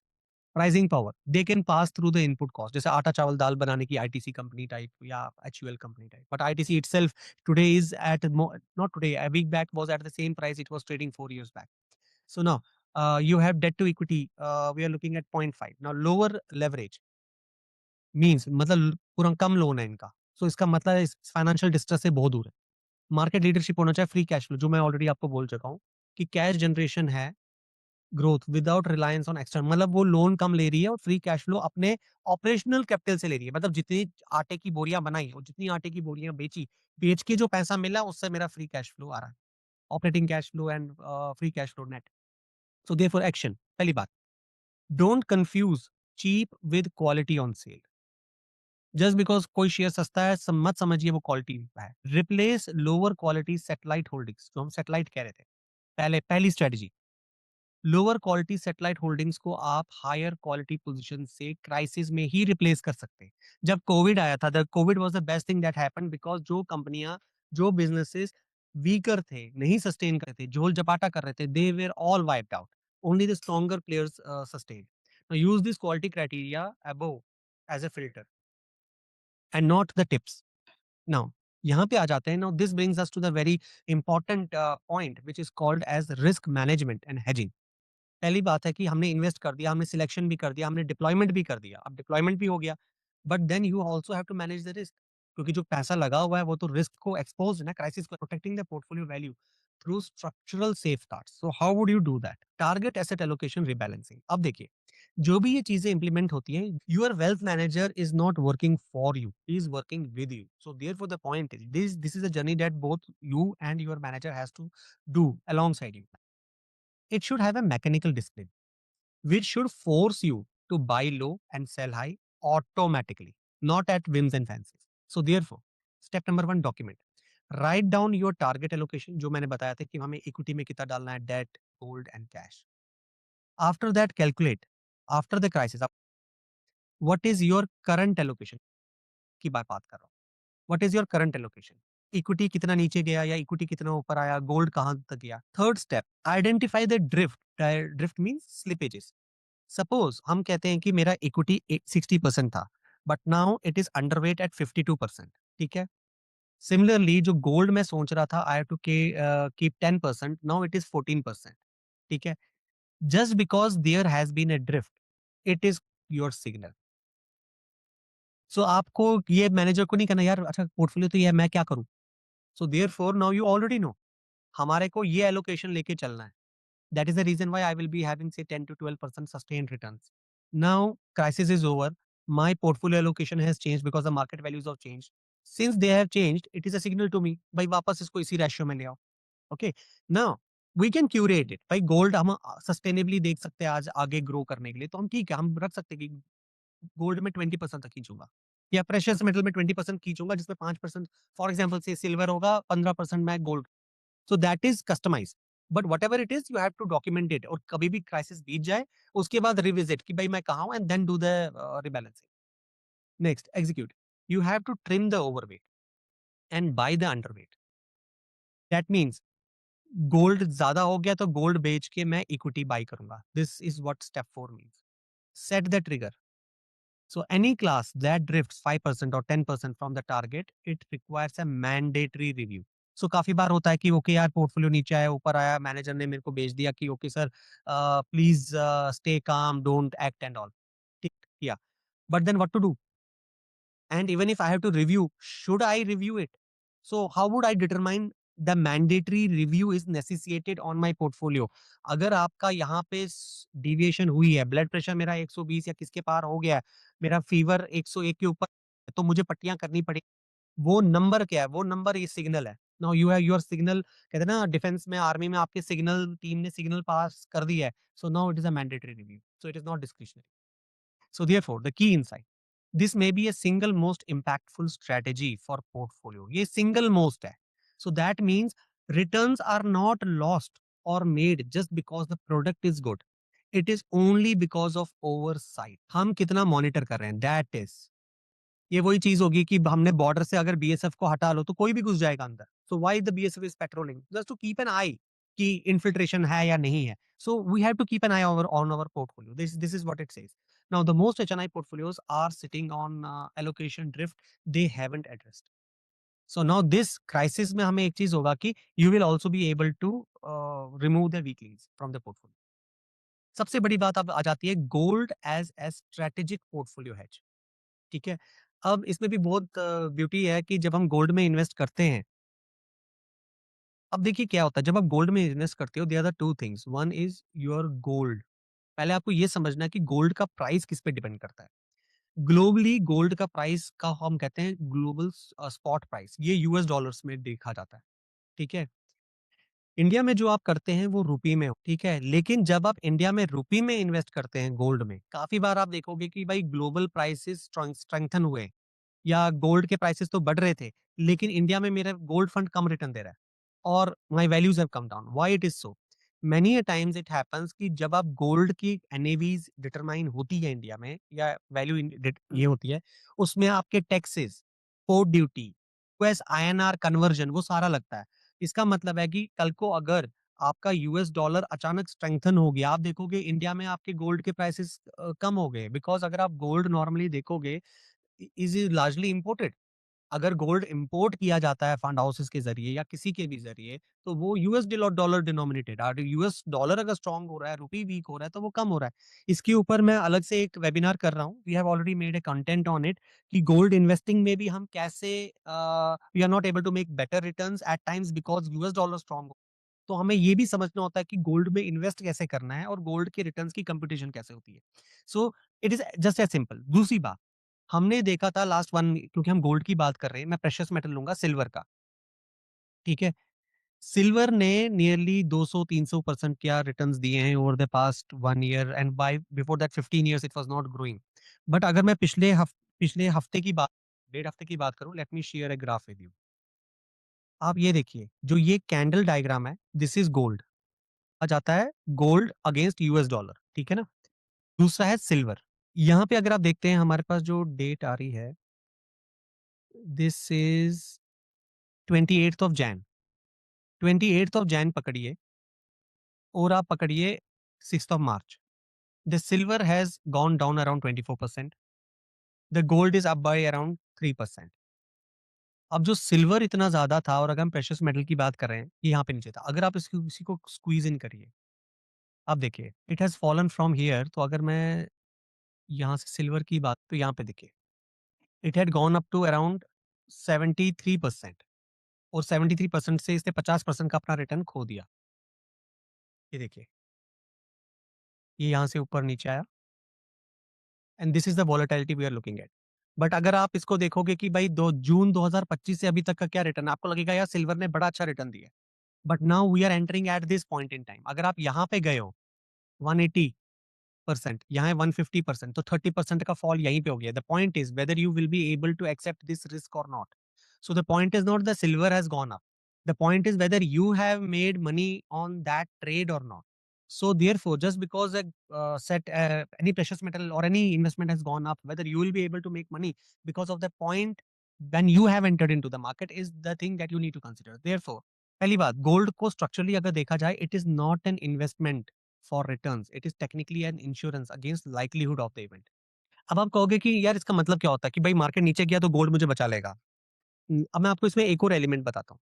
रिसेंट में जो काफ़ी लोग नहीं समझते हैं and this will be your fundamental point कि गोल्ड अभी इसलिए बढ़ रहा है बिकॉज़ जियोपॉलिटिकल रिस्क की वजह से जो सेंट्रल बैंक्स है they are buying gold. Central banks क्योंकि बाय कर रहे हैं गोल्ड, तो गोल्ड के प्राइसेस ऊपर जा रहे हैं ड्यू टू एग्रीड। लेकिन ऐसा कौन-सी कंडीशन होती है जहाँ गोल्ड प्राइस क्रैश होता है? तो अगर आप कहोगे भाई गोल्ड प्राइस अगर बढ़ रहा है, क्रैश कैसे होता है? एक चीज़ हमेशा समझिए, अगर यूएस डॉलर स्ट्रांग हो रहा है, money will flow out of gold to US dollars. क्यों? जब पैसा यूएस डॉलर में रहता है और अगर उनको कहीं डालना भी नहीं है, ये ट्रेज़री में डाल सकते हैं, जो short terms treasury bills government के लिक्विड बॉन्ड्स होते हैं, ये अदर बॉन्ड्स में डाल सकते हैं, ये डाइवर्सिफाइड इक्विटी फंड्स में डाल सकते हैं। मतलब क्या है? अगर आप treasury bills, promissory notes, government के बॉन्ड्स में भी डालो, ओवरनाइट बॉन्ड्स में, आपको इनकम आती है। They are an income generating asset. Gold is not an income generating asset. अगर आप किसी टाटा मोटर्स में पैसा डालो, टाटा मोटर्स आज आपने ₹100 का खरीदा है, it has gone up to say ₹200। So it has gone up to ₹200 because it is creating value into the market. It is creating sales, market को as a dividend दे रहे, gains दे रहे, profits दे रहे। It is selling something and generating out of it. Gold is not doing anything. It is not generating income. It is not generating profit. It is not generating anything. It is like a It's not a Bitcoin, but now if I need to just because it is a precious metal and limited है और there is no other way और इंसानों ने मान लिया है कि भाई गोल्ड को रख लो कि सब कुछ बर्बाद हो जाए तो हम गोल्ड को बेच के गिरवी रख के चीजें ले आएंगे. It is just an understanding that every one of it us is having. So technically, that is the premise when we say that gold is not an investment because it does not create any income value or appreciation as a part of its performance or its action. It is just a कि सारे लोग gold खरीद रहे हैं, gold है नहीं market में. दिल्ली में हम मैं कहूँगा 1 लाख हेक्टेयर की ज़मीन है, उससे ज़्यादा है नहीं, के लिए करोड़ों लोग जा रहे हैं. तो उतनी ज़मीन है तो हर कोई भागेगा उसके लिए, उसकी वजह से उसका प्राइसेज़ कुछ भी हो सकता है, but that doesn't mean it is an income generating asset. So that is just as a part of an analogy, if I may confirm. Now, so now when we look at conservative part of it, पहली बात gold को if you're looking conservative, your allocation should be 5 to 8%. It is sufficient for mild hedging, suitable for younger investors with long horizon. अगर आप उसको moderate जाते हैं, that is 8 to 12% में डाल देता हूँ, 1 करोड़ है तो 12 लाख डाल दूंगा. Appropriate for significant equity exposure कि भाई मेरा इक्विटी एक्सपोजर ज्यादा लिया हुआ है, स्टॉक्स में इन्वेस्टमेंट ज्यादा ली हुई है, तो आप 12% डाल दो ताकि अगर मार्केट डाउन हो, स्टॉक पोर्टफोलियो डाउन हो तो कम से कम gold. It is recommended for baseline HNIs. अगर आप एग्रेसिव जाओ भाई 15% 20% तक खींच लूंगा when geopolitical risk is elevated जैसे आजकल के केस. It is a temporary increase but you can then revert post post crisis. Crisis हो गए, प्रॉफिट निकाल के आप इक्विटी या डेट कहीं पे डाल दो. अब गोल्ड व्हीकल्स क्या है, एसजीबीस होते अब नहीं होते आज के टाइम में. जी Atul ji. Gold has fallen by $30 per ounce because of the this geopolitical situation जी जी sir. compared to the world prices. जी सर. सर वही होता है यहाँ पे इसमें सबसे बड़ा एलिमेंट जो गोल्ड में होता है it is also the inventory cost. So when we say Dubai में many big hedge funds और many of the movers या जो होल्ड करते हैं गोल्ड को जो प्रोवाइड करते हैं they buy gold and they hold it. अब प्रॉब्लम क्या होता है कि गोल्ड पिछले टाइम में बढ़ तो गया ऊपर, अगर एयर कार्गो बंद है, सारे ट्रांसमिशंस बंद है, सब कुछ बंद है और क्राइसिस चल रहा है, प्राइसेस हैव एलिवेटेड. प्रॉब्लम है कि कल को अगर क्राइसिस बंद हो गए और उसके बाद एयरपोर्ट खुले और ये ट्रांसमिट माल नहीं कर पा रहे, they will be hung with inventory at a higher price जो उसने खरीदा होगा. So even at that time they just want to move the inventory out. क्योंकि इसमें एक चीज हमेशा याद रखिए, they are not earning on the price of gold, they are earning on the spread between it. मतलब कि अगर मैंने 100 रुपए का सोना खरीदा और 110 पे बेचा, मैंने 10 कमाया. अब गोल्ड की कीमत 200 रुपए होगी तो मैंने 200 में खरीदा, 210 में बेचा तो भी मैंने 10 कमाया. तो वो जो 10 रुपया कमाना, अब सीन क्या होता है कि कल को अक्सर खरीदा तो 200 में, ये 100 से 200 आ गया, 200 के बाद 220 गया बट क्योंकि बेच नहीं पाया बिकॉज़ वन क्या हुआ, प्राइस गिर के 180 हुआ. नाउ इसने खरीदा 200 में, वो 180 में तो ये क्या करेगा, वो 200 की जगह आज ही 190 में बेचना शुरू कर देगा. That is the reason. इसका जो कहते हैं होल्डिंग कॉस्ट और जो बाकी के एलिमेंट्स होते हैं दे दे कम ह्यूज. एंड और हमें ये नहीं पता होता है इनकी जो पोज़ीशंस होती हैं दे आर आल्सो लेवरेज्ड. तो अगर किसी ने सपोज़ हम कहते हैं कि $100 मिलियन का कंसाइनमेंट उठा के रखा है गोल्ड का. अब $100 मिलियन फॉर एग्ज़ाम्पल पकड़ लो, he has not put his entire money, he has taken the money on ये लोन. तो उसने हेजिंग किया, वो यूएस डॉलर डिनोमिनेटेड लोन होगा. अब चक्कर है कि he is not only losing capital and the gains but he is also paying interest. So वो ये कहता है कि भाई मेरा इंटरेस्ट कॉस्ट ₹10 है, मार्केट क्रॉस का मेरा मार्जिन ₹40 था, चल यार मैं ₹20 छोड़ देता हूँ, ₹20 ही प्रॉफिट पकड़ता हूँ, ₹10 उसको दूँगा, ₹10 मेरे हाथ में रहेगा. सो कि देयरफॉर जब हम गोल्ड के प्राइसेज़ की बात करते हैं, वो चीज़ बहुत मायने रखती है, कि हम उसको किस पर्सपेक्टिव में लें. सो देयरफॉर अब दुबई के मार्केट में गोल्ड हुआ है, इसमें सर एक और न्यूज़ आई थी गोल्ड की प्राइसेज़ की क्योंकि बात हो रही है.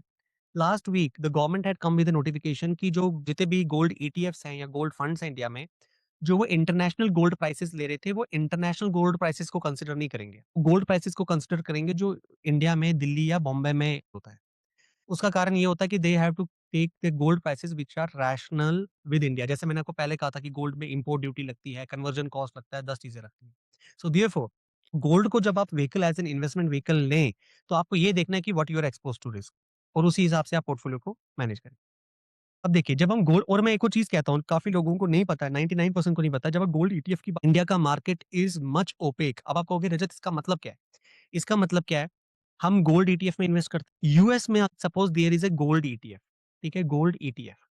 Now they have taken a $100 billion का उनके पास गोल्ड के रिजर्व्स हैं. अब देखिए, आज सपोज उन्होंने $1 मिलियन का गोल्ड खरीदा, खरीदा क्योंकि लोगों ने बाय किया और ये उनके वहाँ पे क्या कहते हैं इनके कार्गो या इनके गोदाम में वॉल्ट में जमा हो गया, ठीक है ना? ये वॉल्ट में उन्होंने सेव कर लिया। नाउ जो ये $1 मिलियन में सपोज़ आप कहो इन्होंने 10,000 बार्स बार्स खरीदे, ये ऑनलाइन लिस्ट करते। भई हमने आज 10,000 बार्स खरीदे, कोडिंग है, बार कोडिंग है, ये ऑनलाइन अवेलेबल है, डिस्क्लोज़ करते हैं। इंडिया में डिस्क्लोज़ ही नहीं होता और अगर कल को बोलेंगे हमने इन्वेंटरी बनाई है, वो भी है शायद 2 महीने या 6 महीने में under our India federation for investors and global traders ने ऑलरेडी डिफरेंट एएमसीज़ को लिखा था इस बारे में और इवन एमफी और सेबी को भी लिखा था इस बारे में कि भाई ये चीज़ आप इंडिया में इम्प्लीमेंट तो करो, इनको डालने तो दो वहाँ पे, हमें कैसे पता चलेगा कितना सोना खरीदा है? यही कारण था जब सिल्वर बढ़ा था और सिल्वर ईटीएफ्स आए थे, तो आज से महीने 2 महीने पहले कोटक ने अपना सिल्वर का जो when we say that prem वो बंद कर दिया था बाइंग। क्यों? The premium was so high.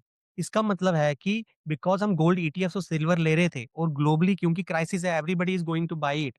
जब आप नॉर्मल गोल्ड खरीदते हो या सिल्वर खरीदते हो, तो आप जो हम कहते हैं ना चाहे कॉस्टिंग कह मार्जिन कह दो, ओवरहेड्स कह दो, वो 0.5% होता है अप्रॉक्सिमेट।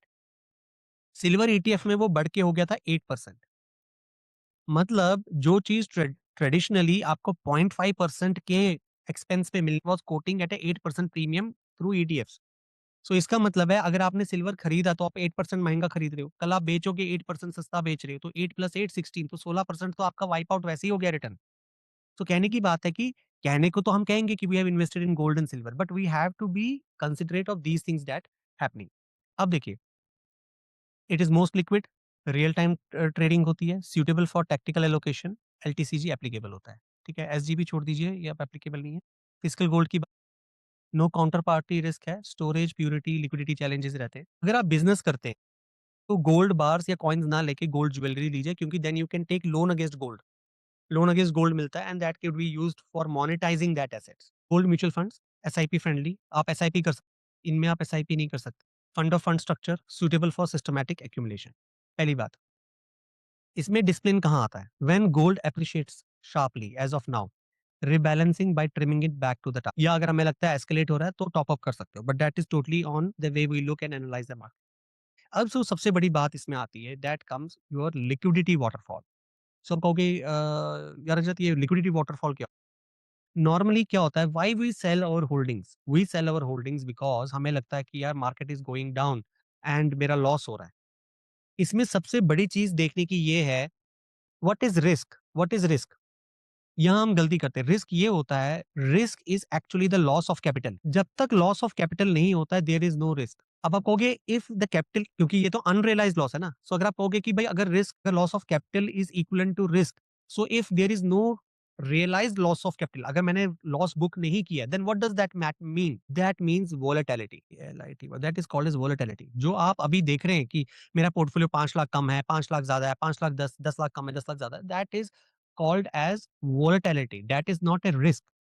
So therefore volatility के को manage करने there are two things that you need to know. One is called as risk tolerance and one is risk capacity. So what does this mean? Risk capacity means I have a 2 crore of portfolio. That is my capacity. ऐसा नहीं है कि मैं कल सड़क पे आ जाऊँगा. I do have a pension or I do have my this. That is my risk capacity. What is risk tolerance? A simple example मैं दूँ. I have a car जिसमें 100 लीटर पेट्रोल होता है. 100 लीटर पेट्रोल है, मुझे 100 पे suppose metre चल रहा है, फुल है और मेरे को जाना है 50-70 किलोमीटर, ठीक है? अब ऑब्वियसली मेरा जो पेट्रोल का कांटा है वो 100 से उतर के 50 पे हो गया क्योंकि 30 किलोमीटर वापस अभी रिमेनिंग है, ती 30 किलोमीटर्स रिमेनिंग है। जैसे ही वो 50% पे आता है ना, मेरे को एंग्ज़ायटी अटैक आता है। हालाँकि मैं हाईवे पे हूँ। एंग्ज़ायटी अटैक क्या है? यार अगर पेट्रोल खत्म हो गया, तो मेरे को कांटा दिमाग में फँसा हुआ है कि यार मैं 50% पे रिफ़िल कर रहा हूँ या 40% जैसे ही मेरी ऑयल का कांटा आता है, I will just refill my petrol. Although I am just 10 kilometres away from my home. So that is called as tolerance. अगर पोर्टफोलियो नीचे I want 15% returns into the market but मैं 5% लॉस भी नहीं देख पा रहा। I want to I have married a very beautiful wife but I envy कोई उसकी तारीफ़ करता है या उसको फैशन करना है। तो अगर अच्छी सुंदर बीवी ली है तो नखरे भी उठाने पड़ेंगे। सो अगर हमने इक्विटी इन्वेस्टमेंट की है तो we also have to be tolerant about it. So therefore we should be very pragmatic about it कितना रिटर्न हमें चाहिए। उस रिटर्न के लिए how much I am tolerant. पहली बात लिक्विडिटी वाटरफॉल में जो 4 लेवल्स हैं टायर 1 0 टू 30 डेज़। पहली बात 2 months of your household expense in savings account, sweep FDs and don't ever think. So that means अगर मैं कहूँगा मेरा 2 लाख महीने का खर्चा है, सो मैं कहूँगा 2 3 6 6 lakhs you can either put in arbitrage fund or your savings account or sweep FD. खत्म. Now then there comes 1 to 6 months. That is from 3 to 6 months you can put in liquid and overnight funds or arbitrage fund. This is accessible one T plus 1 days, but better than savings. If you put 6 to 12 months, short duration funds, debt funds or FDs. Okay, for extended disruptions. कि भाई चलो job चली गई या कुछ हो गया या रिटर्न नहीं आ रहा है तो I do have FDs I do have debt funds और short duration funds better short duration funds then you have tactical reserve cash set aside specifically to deploy during market corrections now अब आप कहोगे कि रजत इस liquidity waterfall का benefit क्या है?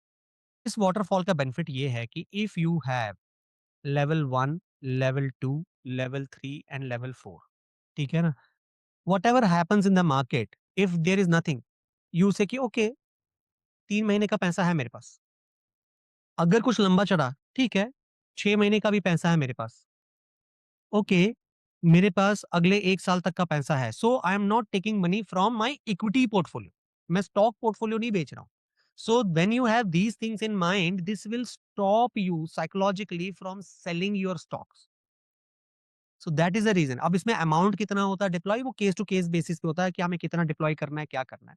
It is nothing but it is just like your insurance policy you see कि okay ठीक है यार मार्केट कहीं भी जा रहा है, मेरे पास 30 लाख तो already level 1, level 2, level 3, level 4 में तो 30-40 लाख तक तो मेरे को कोई प्रॉब्लम नहीं है। बाकी तो मेरा ग्रो कर ही रहा है portfolio.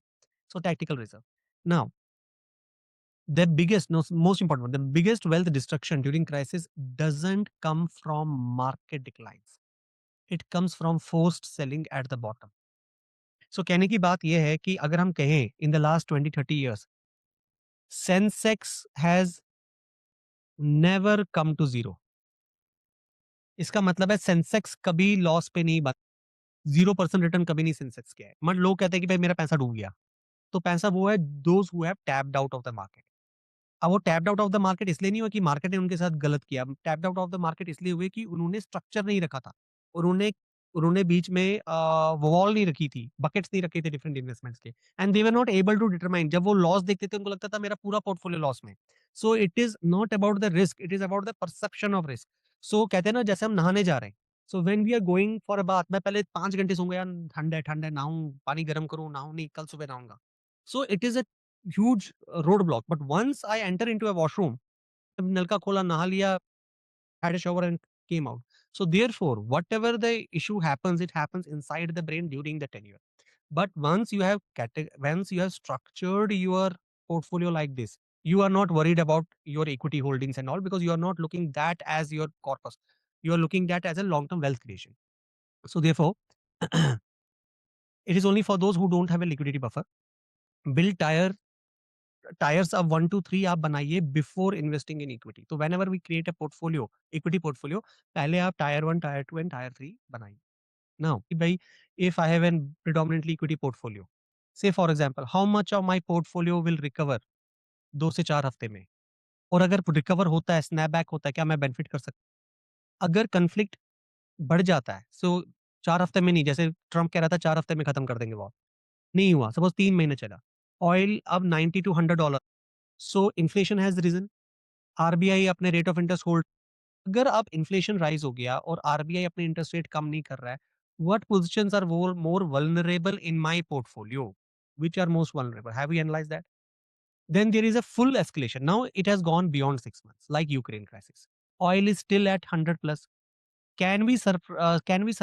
survive 30 to 40% equity drawdown मेरा 2 करोड़ का पोर्टफोलियो जिसमें 1 करोड़ इक्विटी है and I am looking 1 crore की वैल्यू सपोज मैंने इन्वेस्ट 70 लाख किया था वो बढ़ के 1 करोड़ हो गया ठीक है now 1 crore has gone down to 85 lakhs और 90 lakhs क्या मैं फोर्स सेलिंग करने के लिए साइकोलॉजिकली कंपेल तो नहीं हो रहा हूँ या मेरी बच्चे की शादी आने वाली है या घर लेना था मुझे सेलिंग करनी पड़ रही है because I had not done goal setting I had not tagged my different holdings to that particular goal तो हमें ये देखना है कि अगर 6 महीने खिंच गया तो कहीं फोर्स सेलिंग को तो मैंने एक्सपोज नहीं हूँ then there comes rupee at 90 अब आप खुद देखिए ऑलरेडी 92 95 के आसपास है अगर ये सस्टेन किया या इसके ऊपर गया या 105 चला गया कल को so we have seen that so what happens to the real purchasing power अगर मैं टेक्निकली करूँ आप देखते हैं नेटफ्लिक्स ठीक है आप रुपी में पे कर रहे हैं, it is a US company, it is getting converted to US dollars and gone there.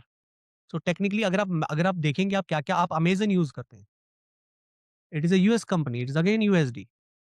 So it's not only selling you the product, it is also having its own margin on everything done it. It is in India, it is getting into INR done, but actually every reporting and everything, every growth, every costing we have to do is in terms of the USD. So ये तो मैंने बस 2 चीज़ें की, आप बाकी चीज़ें आप iPhone ले रहे हैं, आप 10 चीज़ें ले रहे हैं, आप मोबाइल सैमसंग ले रहे हैं, तो Samsung is also a global company, भले ही आप मैन्युफैक्चरिंग इंडिया में कर रहे हैं, ठीक है ना? सो हर एक का एक तो रुपये का भी इम्पैक्ट होता है। Apart from child education, global travel and all those things. Now cascading impact. Gulf remittance disrupt हो गए। नाउ इसमें एक और फ़ायदा है, अगर आपके बच्चे या कोई बाहर है, this is the right time how much they can remit back to India into NRE. NRE tax free होता है, तो एनआरई में कितना रिमिट इन कर सकते हैं and take maximum benefit of the conversion. Now obviously वो एफआईआई आउटफ्लो होगा, ऑयल स्पाइक होगा, आईटी की डीरेटिंग हो जाएगी, उसका कंबाइंड इम्पैक्ट क्या होता है? सो कहने का मतलब है आपको ये देखना है कि भई टेक्निकली जब आप अपना पोर्टफोलियो देखते हैं, अब आप समझिए इस बात को, इस नज़रिए से कभी नहीं देखा होगा कि on my portfolio, if any crisis come, like Iran crisis, these are the 5 things, 5 crisis scenario. 4 हफ्ते चला, 3 महीने चला, 6 महीने चला, रुपी गिर गया। कैस्केडिंग इम्पैक्ट क्या होगा? रेमिटेंसेस का, ऑयल स्पाइक का, क्योंकि रेमिटेंसेस भी तो इंडिया में आती है, वो तो अपना बैलेंस ऑफ पेमेंट में फ़र्क, जितने भी इनवर्ड रेमिटेंसेस आती है गल्फ से, वो भी सारी इम्पैक्ट हो। So therefore, the goal is it is not prediction. So that is the reason why in my first slide I told we are not talking about prediction, we are talking about preparedness. Okay.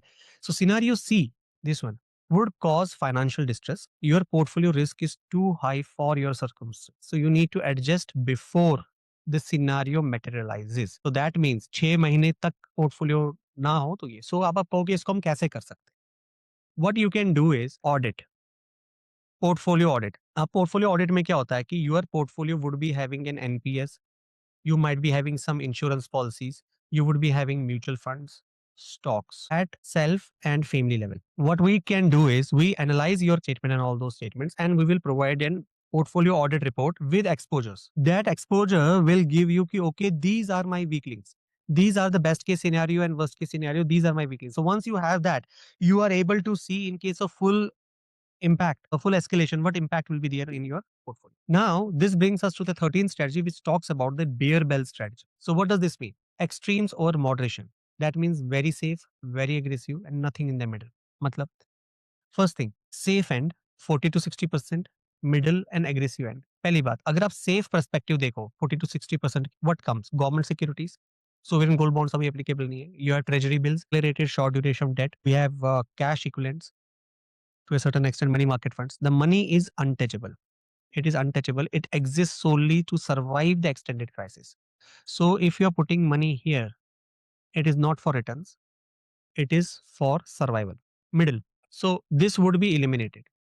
So what we are talking about corporate bonds में से हम exit कर लेंगे अगर हम आजकल की बात करते हैं बिकॉज कॉर्पोरेट बॉन्ड्स में डेट का प्रेशर बढ़ जाएगा बिकॉज रेट ऑफ इंटरेस्ट कम नहीं होंगे बढ़ जाएंगे and all those things mid quality NBFC से आप निकल जाओगे इलिक्विड ऑल्टरनेट से आप निकलने की कोशिश करो हाइब्रिड फंड्स भी डैम्पन्ड रिटर्न देंगे क्योंकि इक्विटी कंपोनेंट तो रिटर्न देगा नहीं तो वो चीज़ है they are stress from both sides during the crisis aggressive end में ये हो जाता है कि you can go for high conviction equity ठीक है कंपनीज विद स्ट्रॉन्ग बैलेंस अब ऑब्वियसली हम रीबैलेंसिंग कर रहे हैं वी आर टेकिंग सम हम क्या करते हैं इसमें you are not going anything in the middle आप क्या कर रहे हो आप अपने पोर्टफोलियो को बैलेंस्ड बीच का रास्ता नहीं देख रहे आप एक कर रहे हो ये पोर्टफोलियो मेरा सर्वाइवल है जैसे मैं टायर 1 टायर 2 टायर 3 का था this is my survival portfolio safe and and this is my aggressive equity portfolio मैं हाइब्रिड और उसमें बैलेंस एडवांटेज और उसमें नहीं फंसूंगा क्योंकि अगर मैं उसमें फंसा तो अगर 50% डेट है 50% इक्विटी तो 50% इक्विटी तो वैसे ही रिटर्न नहीं दे रहा अगर 50% डेट है और डेट मुझे सपोज 7% का भी रिटर्न दे रहा है तो मुझे 3.5 या 4% का ही रिटर्न आएगा क्योंकि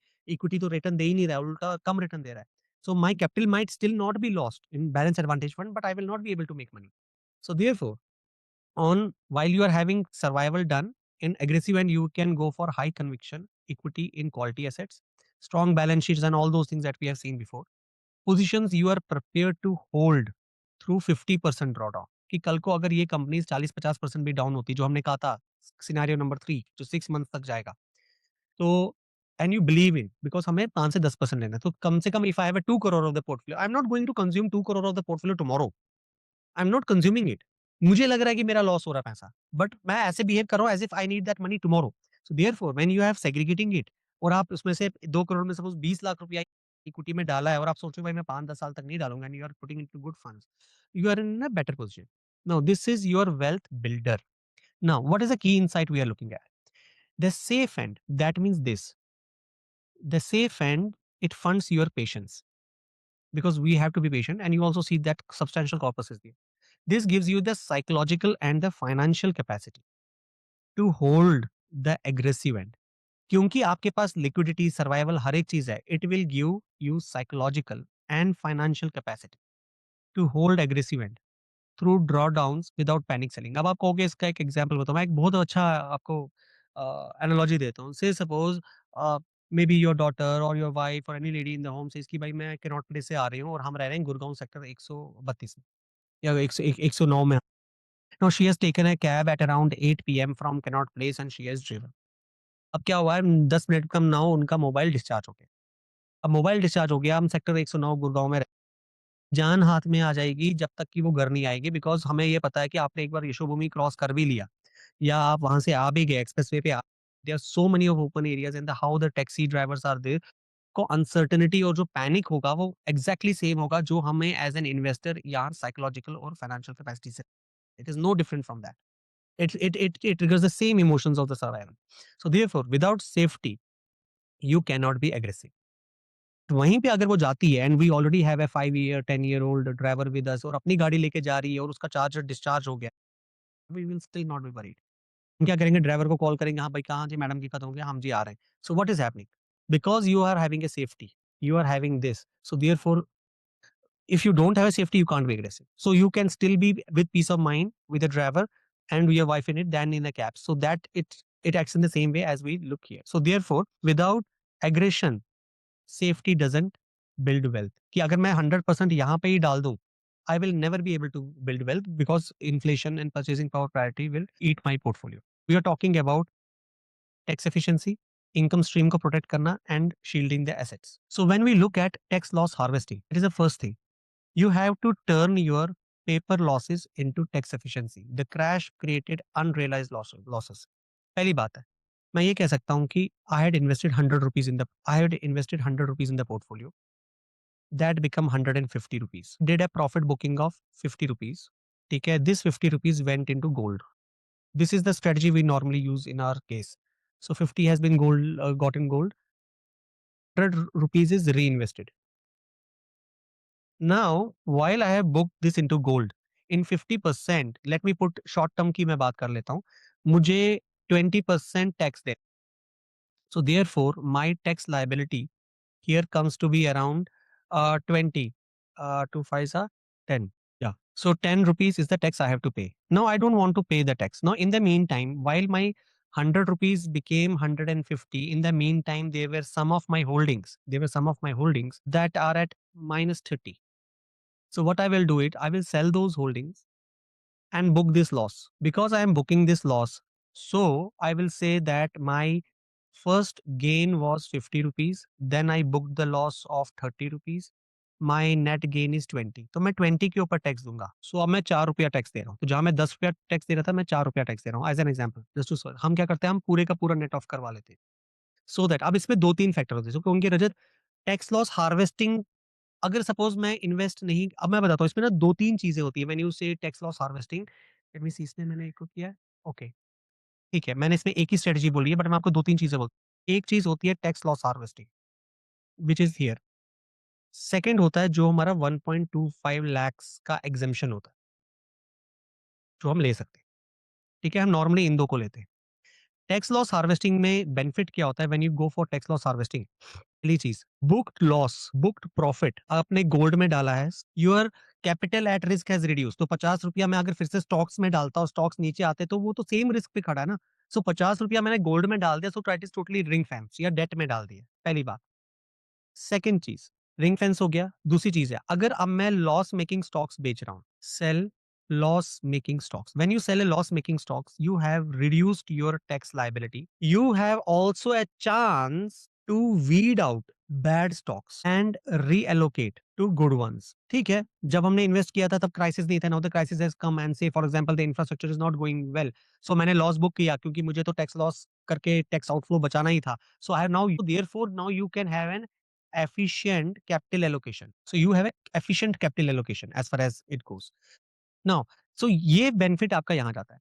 दूसरी जो सबसे बड़ी बात है वो आप देखिए कि 1.25 लाख एग्जेम्पशन। अब आप कहोगे कि रजत 1.25 लाख एग्जेम्पशन का बेनिफिट, इसको आप यहाँ पे देखिए।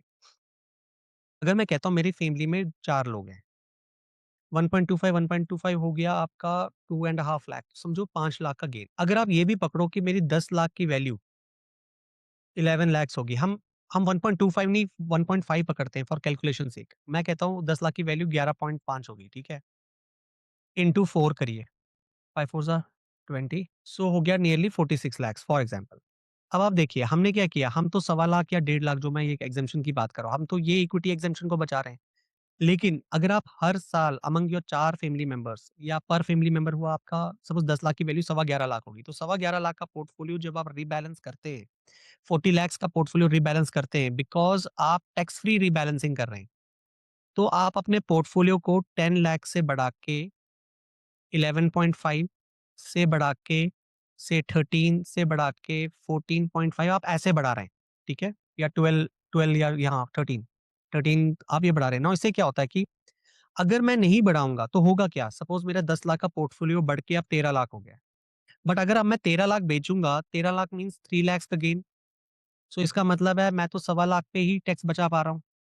अब अगर सवा लाख पे ही टैक्स बचा पा रहा हूँ, सो ये सवा लाख रुपया पे टैक्स बचा पा रहा हूँ, तो जो रिमेनिंग का अमाउंट 1.75 या जो भी अमाउंट है, इस पे मुझे टैक्स लायबिलिटी लगेगी। सो दैट मीन्स मैं टैक्स फ्री प्रॉफिट बुक कर रहा हूँ और चाहे मैं इसके अमाउंट को निकाल के बाद में गोल्ड में ही डाल दूँ। So now not putting my gold, I'm not putting my own corpus as a fresh gold.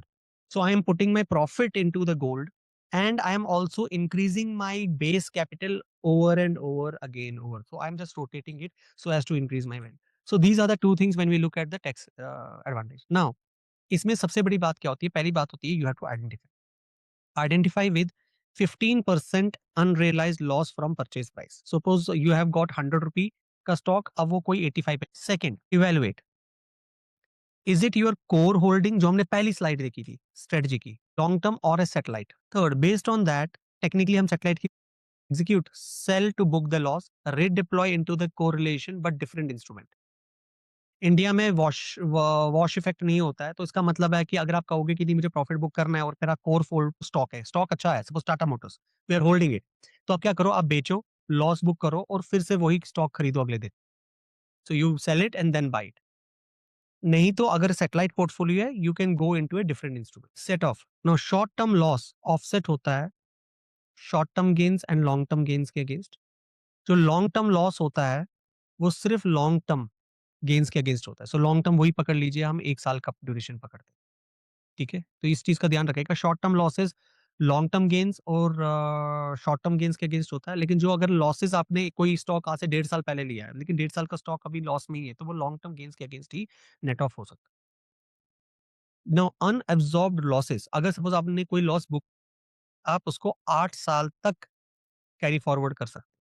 बशर्ते आप आईटीआर टाइम पे भरें, नहीं तो आपको एग्जेम्पशन नहीं मिलेगी। अब देखिए, सपोज़ मैंने कोई लॉस बुक किया है, से 3 लाख का लॉस बुक किया है और मेरे बैलेंस शीट पे खड़ा है या मेरे आईटीआर में खड़ा है। मैं अगले साल कर सकता हूँ ना, अगले साल अब आई am not having only 1.25 lakh basic exemption, so 1.25 lakh plus 3.5 lakh. तो मैं 4-5 लाख का प्रॉफिट बुक कर सकता हूँ और उसपे टैक्स भी नहीं दे सकता हूँ बिकॉज़ मैंने पुराने लॉसेस को आगे फॉरवर्ड किया है। So many a times what prudent investor do is कि भाई मेरे पास पोर्टफोलियो तो खड़ा है, मेरे सपोज़ 5-8 लाख का लॉस खड़ा है, 10 लाख का लॉस खड़ा है। वो क्या करेगा, 10 लाख का लॉस बुक कर लेगा, लॉस को अगले फाइनेंशियल ईयर कैरी करेगा, वापस में सेम स्टॉक्स और होल्डिंग्स बाय कर लेंगे।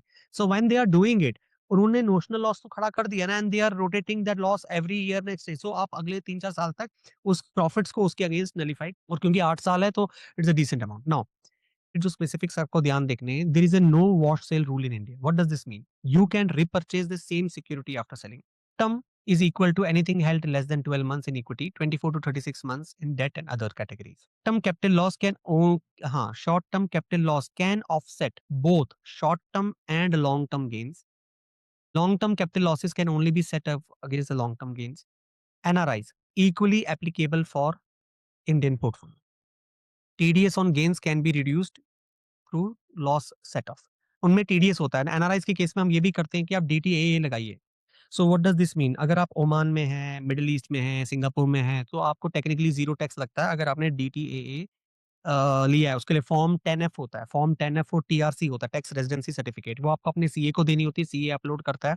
तो वहाँ पे जो ऑटोमैटिकली TDS कटता है, तो जितने भी एनआरआई रिलेटिव्स हैं आपके या फैमिली मेंबर्स हैं, this will be important for them because 80% of them they don't know it to get this implemented. फिर जब वो टैक्स फाइल करते हैं, फिर क्लेम करते हैं। सो आपको फिर वो लीकेजेस नहीं होंगी ना, क्योंकि जब भी आपका टैक्स कटता है, फिर then there are other things that also come it, refund में भी टाइम लगता है। तो एसडब्ल्यूपी अब सबसे बड़ा इंपॉर्टेंट आता है, जिसको हम कहते हैं systematic withdrawal plan. If you are an retiree और आप कह रहे हो कि I need an income from my portfolio, so आप क्या करोगे? Systematic withdrawal plan. Now the basic problem with this is, the point first is you have to protect your income stream from sequence of returns risk. ये सबसे important case है जो लोग नहीं समझते हैं। कई लोग कहते हैं यार सीक्वेंस ऑफ रिटर्न्स रिस्क क्या होता है? सीक्वेंस ऑफ रिटर्न्स रिस्क ये होता है कि से फॉर एग्जांपल आप रिटायर हुए हैं 2024 में, अगस्त में, जब से मार्केट गिरने लगा, ठीक है? फिर 2025 आया, 2026 आया, मार्केट बढ़ रहा था, ये अगस्त आया, अगस्त से नीचे आया, फिर आके 25 में ये ऊपर आ गया, जनवरी, फरवरी, मार्च में, ठीक। फिर ये नॉर्मली आप समझो ऐसे ही 10% का रिटर्न दिया एंड उसके बाद 26 में वापस नीचे आ गया, ठीक है? अब पॉइंट क्या है? You retired at in August and you invested your capital at this point. Now you invested your capital और आपने कहा I will put a systematic withdrawal plan. My expenses are 2 lakhs per month. My expenses are 2 lakhs per month. My pension and other things are 1.5 lakhs.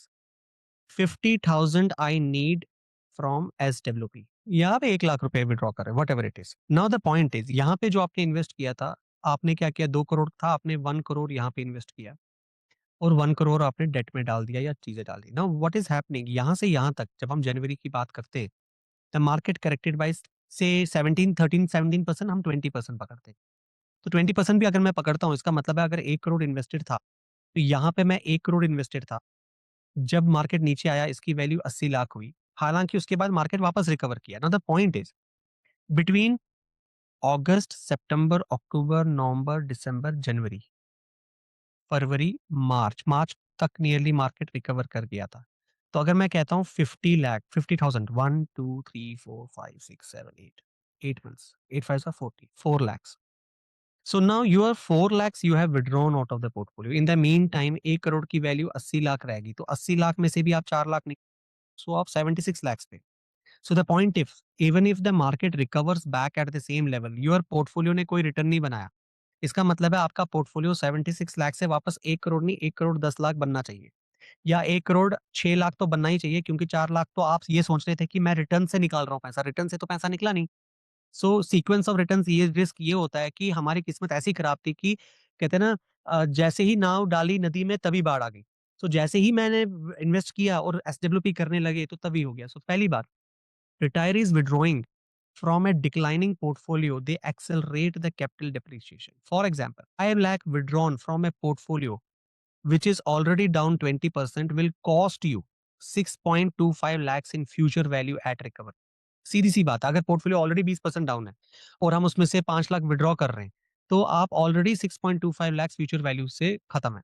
This is called as the sequence of return risk. अब बात आती है इसको manage कैसे करें। सबसे पहली बात आती है, we are talking about step 1 which is called as the during crisis. So during crisis means switch SWP source from equity to debt और लिक्विड फंड्स। क्या होता है, हम कहते हैं this is my bucket 1, this is my bucket 2। आपने क्या किया? बकेट 1 में डाले debt funds, arbitrage funds, liquid funds. Bucket 2 है आपका equity funds, multi asset funds, multi cap funds, ठीक है? अब आप ये समझिए, हम नॉर्मली क्या कर रहे थे? हमने एसडब्ल्यूपी से लगाया था, लेकिन अगर मार्केट डाउन हो रहा है, आप क्या करो? यहाँ पे एसडब्ल्यूपी स्टॉप कर दो, डेट फंड से स्टार्ट कर दो। This is one thing. Let the equity recover without being depleted by your withdrawals. Cash buffer maintain 12 to 18 months of SWP amounts in liquid and ultra short, जो हमने already पढ़ा। 18 months क्यों होता है? क्योंकि whenever the crisis comes या recession comes, crisis छोड़िए, recession की, it takes 18 months to recover. Now draw from here during the equity downturns कि भाई डेट से निकालें। तीसरा होता है recovery rule, once the equity recovers to the pre crisis levels you have to replenish the cash buffer. अगर ये recover हो गया तो आप क्या कर लोगे, you have to replace the cash buffer from the equity gains. Hello Rahul ji, welcome Rahul ji. जी। सो यहाँ पे अगर हम बात करते हैं रिकवरी रूल, अब ये होता है कि आप वापस रिकवर करो। Now this is the basic thing. But if you ask me frankly कि एसडब्ल्यूपी को ऑप्टिमली कैसे स्ट्रक्चर करें, वो मैं कहाँ दिखाऊँ? एक minute, let me show you here. हम नॉर्मली क्या कहते हैं कि भाई ठीक है, डेट और इक्विटी में करना काफ़ी बार ना साइकोलॉजिकल हेडेक होता है इन्वेस्टर के लिए, अगर उसको कोई बैंकर या एडवाइज़र नहीं है। So if there is no banker and adviser to guide them कि हम कैसे एसडब्ल्यूपी बेटर तरीके से करें, तो एक सिंपल रूल जो मैं हर एक डिफेंस ऑफिसर को भी बोलता हूँ। पहली बात, अगर आप एसडब्ल्यूपी निकालने की कोशिश कर रहे हैं, आप एसडब्ल्यूपी तब शुरू करिए आफ्टर 2 इयर्स। कम से कम 2 साल तक अपने इक्विटी पोर्टफोलियो को पहले बढ़ने दो। फॉर एग्जांपल, अगर मेरे पास 1 करोड़ का पोर्टफोलियो है, the moment my portfolio becomes 1 crore 15 lakh या 1.2 करोड़, उसके बाद ही मैं स्टार्ट करूँ एसडब्ल्यूपी, पॉइंट 1। अब आप कहोगे रजत वो तो कर लेंगे, लेकिन अगर हमें तब तक कुछ खर्चा भी या अगर मुझे इमीडिएटली करना हो, ठीक है, मैं खर्चे कम कर लूँगा, मैं डेट से भी निकाल लूँगा, that is I also understand it. But can is there any other way? Yes, there is a way. उसमें आप क्या कर सकते हैं, there are 2 ways to look at it. मैं इन्वेस्ट कर रहा हूँ, मेरी इन्वेस्टमेंट 12-15% से बढ़ेगी, तो मैं 4% विथड्रॉ करूँगा, दैट इज़ एसडब्ल्यूपी। मैं इसको दूसरे तरीके से लेता हूँ। Why I should take money from my portfolio? क्योंकि कल को अगर मैं म्यूचुअल फंड बेचता हूँ, तो I have to sell the units. मेरे जो यूनिट है, जो ₹100 की बाय की थी, वो आज ₹110 की है, तो मैं 1 यूनिट बेचूँगा, तो मुझे ₹110 आएगा। सो मैं एक्चुअली एफडी की तरह नहीं कि मैंने इंटरेस्ट, म्यूचुअल फंड में यूनिट्स होता है, तो आपने ज़मीन के किले हैं, आपने 1 किला ज़मीन बेच दी, 2 किला ज़मीन बेची। 1 लाख की ज़मीन आज 4 लाख की है, लेकिन आप किले के, तो दैट मीन्स आपको यूनिट्स बेचने, तो टैंजिबल चीज़ें बेच रहे हो। तो उसकी जगह हम क्या करते हैं, आप ये ले लीजिए, एक होता है जो हम कह सकते हैं भाई एफडी का इंटरेस्ट, बट वो कम ज़्यादा होता है या कुछ है। दूसरा ऑप्शन होता है बॉन्ड्स। कि लॉन्ग टर्म बॉन्ड्स ले लिए, बॉन्ड्स हमें कूपन रेट देता है। तीसरा ऑप्शन जो होता है, जो थोड़ा रिस्की भी है, बट अगर लॉन्ग टर्म इन्वेस्टर हो, जो आप कर सकते हो, रीट्स। रियल एस्टेट इन्वेस्टमेंट ट्रस्ट जो मैं पहले कह रहा था, इसकी आप पकड़ो 5.4% से लेके 7.5% का डिविडेंड यील्ड होती है। लेकिन इसमें बाद में कैपिटल एप्रिसिएशन भी होती है। तो इसका मतलब क्या है? Whatever you are eating is from the rentals that the corporates are already giving to the REIT funds, and REIT funds are paying that rental as a dividend to you.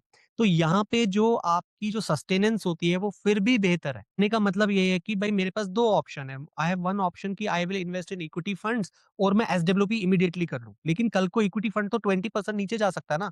So you are actually withdrawing your own capital, your own principal. REITs में वैसा नहीं है। So you are actually only taking the income pay out from it, and when market recovers, normally let me put it this way, in calendar year 25, that means January to December 25, Nifty had given 10% returns. REITs, Embassy and Mindspace REITs had given, if I'm not wrong, around 33% returns. जो commodity mutual fund है, it had given 17% returns annually, लेकिन जो metals के ETF हैं, it had given 31 या 33% return approximately.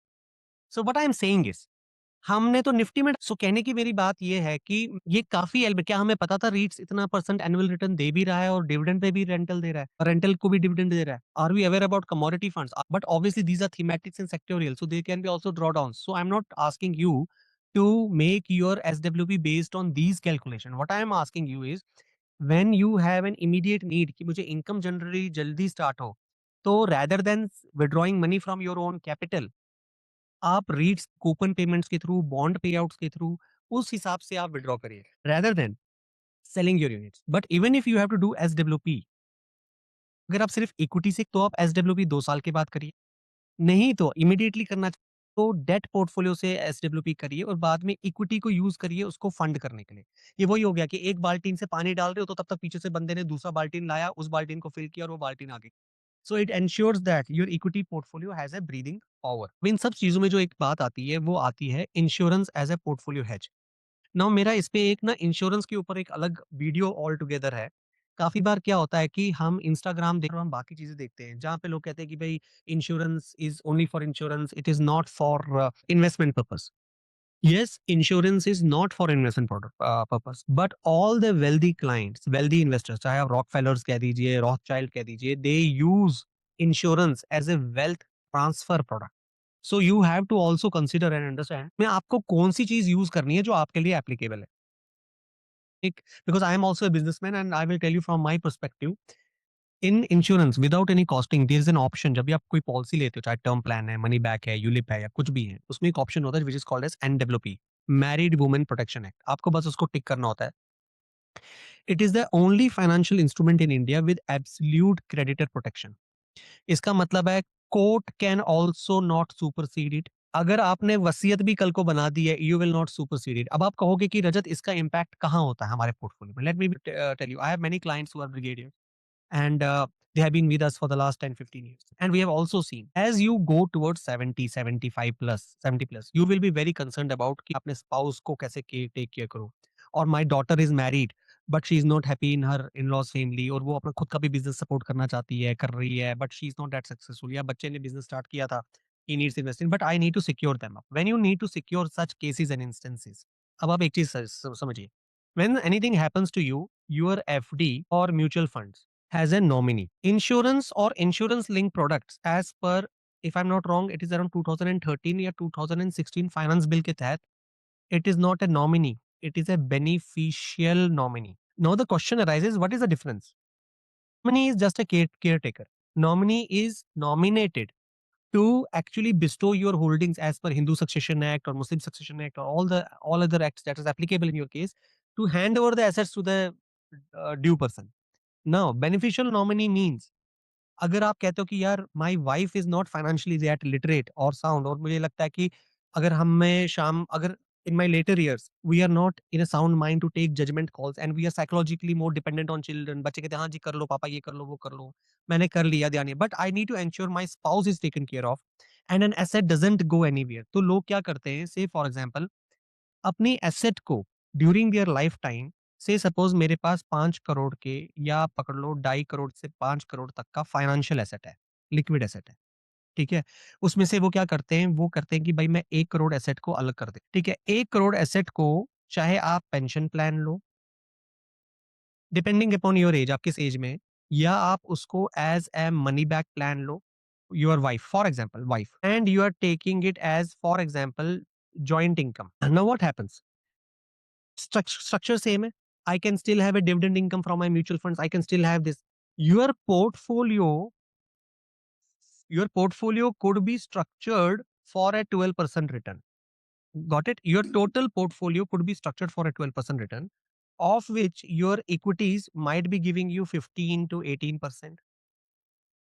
Your debt might be giving you, say, for example, 9%. And then there are balance advantage funds, etc., etc. And then there is also pension funds. Now, in this case, your pension fund, because it is a pension fund, depending upon when we are taking a payout, might be giving you between 6% to 11% also. Suppose आपने अगर आप कहो कि भाई I am 58 years of age या I am 62 64 years of age, you want pension from 65 और 68 years of age कि आपको कि जब मैं 68 का होऊंगा मेरी वाइफ 65 की होगी तो मैं चाहूंगा कि मेरे को मेरी वाइफ को इनकम आए सो इसलिए फिर जितना आप डेफर करते हो आपकी जो यील्ड होती है वो बढ़ जाती है pension although it is taxable ठीक है अब देखिए when you take any of such product but you put a nominee it becomes a beneficiary nominee जब beneficiary nominee आता है और आपको कुछ होता है या पेंशन आती है वो उसी को मिलेगी जो उसमें नॉमिनेटेड है सो टुमारो अगर कोई बच्चा कोई एडवाइजर कोई बैंकर आके गाइड करना चाहे नहीं जी इस पैसे को ऐसे लगाओ इसको ऐसे लगाओ हम जी पैसा डबल करेंगे ट्रिपल करेंगे नथिंग डूइंग तो अगर आपने नॉमिनेट किया है कि जब तक मैं हूं मुझे पेंशन आए या मेरे बाद मैडम को आए या पैसा मैं दे रहा हूँ 1 करोड़ लेकिन पैसा मेरी वाइफ को आना चाहिए और आपने वाइफ को नॉमिनेट कर दिया even if you are alive even if you are alive even after that the money will start coming you become a proposer she becomes the pension getter अब देखिए जब आप ये करते हैं nobody else can have control over that money even कल को बच्चा ये नहीं कह सकता है कि भाई ओके आपको कुछ हो गया है so this money is there तो फिर आप इसको स्पाउस में और बच्चों में डिवाइड कर दो या कुछ कर दो सो this money with in a weeks time और 10 days टाइम जो भी इनका प्रोसेस रखता है the money starts coming even that is not expose to either probate or will और चैलेंज टू कोर्ट तो एक चीज और इसमें एक चीज होती है कि अगर बाकी चीजें नहीं भी हो रही है कुछ कम से कम आपने 1 करोड़ की अमाउंट या 50 लाख या जो भी अमाउंट आपने किया आपने अपनी वाइफ को या कोई भी डिपेंडेंट है जो है आपको जिसको सिक्योर करना चाहते हो आपने उसको सिक्योर किया that is one of the things इसमें आप देखिए एमडब्ल्यूपी जब आप लेते हैं married women protection act it is a creditor proof से सपोज मेरी कंसल्टिंग है it can not be attached under any circumstances estate separation It is not a part of your taxable estate. Second, irrevocable beneficiaries. अगर आपने beneficiary डाल दिया है तो वही बेनिफिशियरी होगा। तो आपने अगर आप कहते हो आई have 2 children, one child is not doing good, आपने एक चाइल्ड को बेनिफिशियरी बना दिया, दूसरा चाइल्ड उस पैसे पे हक नहीं जमा सकता। इवन इफ आपने विल में भी डाल दिया, हम तो नॉर्मली क्या करते हैं उसके बाद विल बना देते हैं, विल में मेंशन करते हैं कि ये चीज मैंने इस बच्चे के लिए डाली है ताकि उससे और भी सेफ्टी आ जाती है। No maturity benefits, they belong to the beneficiary, not policy holder. मतलब कि जो बेनिफिशियरी नॉमिनी होता अगर उसको कुछ हो गया तो फिर बेनिफिशियरी को जाता, उसमें कोई और नहीं क्लेम कर सकता। No loan and assignment. Okay. So here we are talking about, yeah. So here we are talking about the trust structure is preserved. Now, implementation की बात ये होती है कि it must be elected at the time of policy purchase. बीच में आप नहीं start कर सकते। Beneficiaries could be only wife, children, including adopted, और आप both को ट्रस्टी होता है 18 years must be appointed. Yeah. And then we are having a, आपको परसेंटेज भी स्पेसिफाई करना होता है। Now term insurance under MWP can be 5 to 10 crore cover for 1 to 2 lakh premium. ठीक है, ये नॉर्मली बिजनेस लोगों के लिए होता है। Business owners with Gulf trade exposure, supply chain dependency और पर्सनल गारंटीज, जो पर्सनल गारंटी देते हैं बिजनेस में, they face direct risk from this crisis. If the business fails and the personal assets get pursued और attached, MWP act insurance is the only instrument that remains protected. Even bankruptcy cannot touch it. Now, this comes to the NRIs and business owners. अब काफी लोग global funds में भी invest करते हैं। I will quickly run this through but it will give you a perspective. Geographic diversification, you will reduce single country concentration. Most HNS, अब मैं आपको एक चीज कहता हूँ कि रजत इसका मैं मतलब सर सिंपल बता, अगर आपका 1 करोड़ इन्वेस्टेड है, ठीक है, और वहीं पे 1 करोड़ सपोज हम कहते हैं कि इंडिया में इन्वेस्टेड है, और यही 1 करोड़ यूएस में इन्वेस्टेड है, बिकॉज़ हम कहेंगे हम ग्लोबल रिटर्न्स की, इंडियन मार्केट ने आपको 10% का रिटर्न दिया, तो ये हो गया 1.10 सीआर। यूएस वाले पोर्टफोलियो ने भी, यूएस मार्केट ने जो रिटर्न दिया 1.10 सीआर, ठीक है? लेकिन क्योंकि जो यूएस का है, यूएस की करेंसी खुद अपनी 10% एप्रिशिएट हो गई है, ठीक है? तो ये पकड़ लो आप 1.20 सीआर, तो 10 लाख का फ़र्क सिर्फ करेंसी की वजह से, just to give you a perspective. Most Indian HNI portfolios are 90 to 100% India concentrated. This crisis proves that it is a structural risk. India's disproportionate Gulf dependence, that is 85% of the crude, means 100% exposure to India-specific geopolitical oil and currency risk. Therefore, आप क्या कर सकते हैं? International mutual funds ले सकते हैं, जो मैंने आपको पहले बताया था, जैसे Nasdaq fund, Hang Seng fund, after due diligence की आपके पोर्टफोलियो या आपके रिस्क एपेटाइट के हिसाब से एप्लीकेबल है या नहीं। एंड उसमें लिमिटेशंस भी हैं। तो अगर उसमें लिमिटेशन है, आप एलआरएस के थ्रू ईटीएफ्स ले सकते हैं, ग्लोबल इक्विटी फंड्स। उसमें कोई म्यूचुअल फंड्स नहीं ले सकते, बट एलआरएस के थ्रू आप इक्विटी फंड्स ले सकते हैं। Then you have the gift city funds.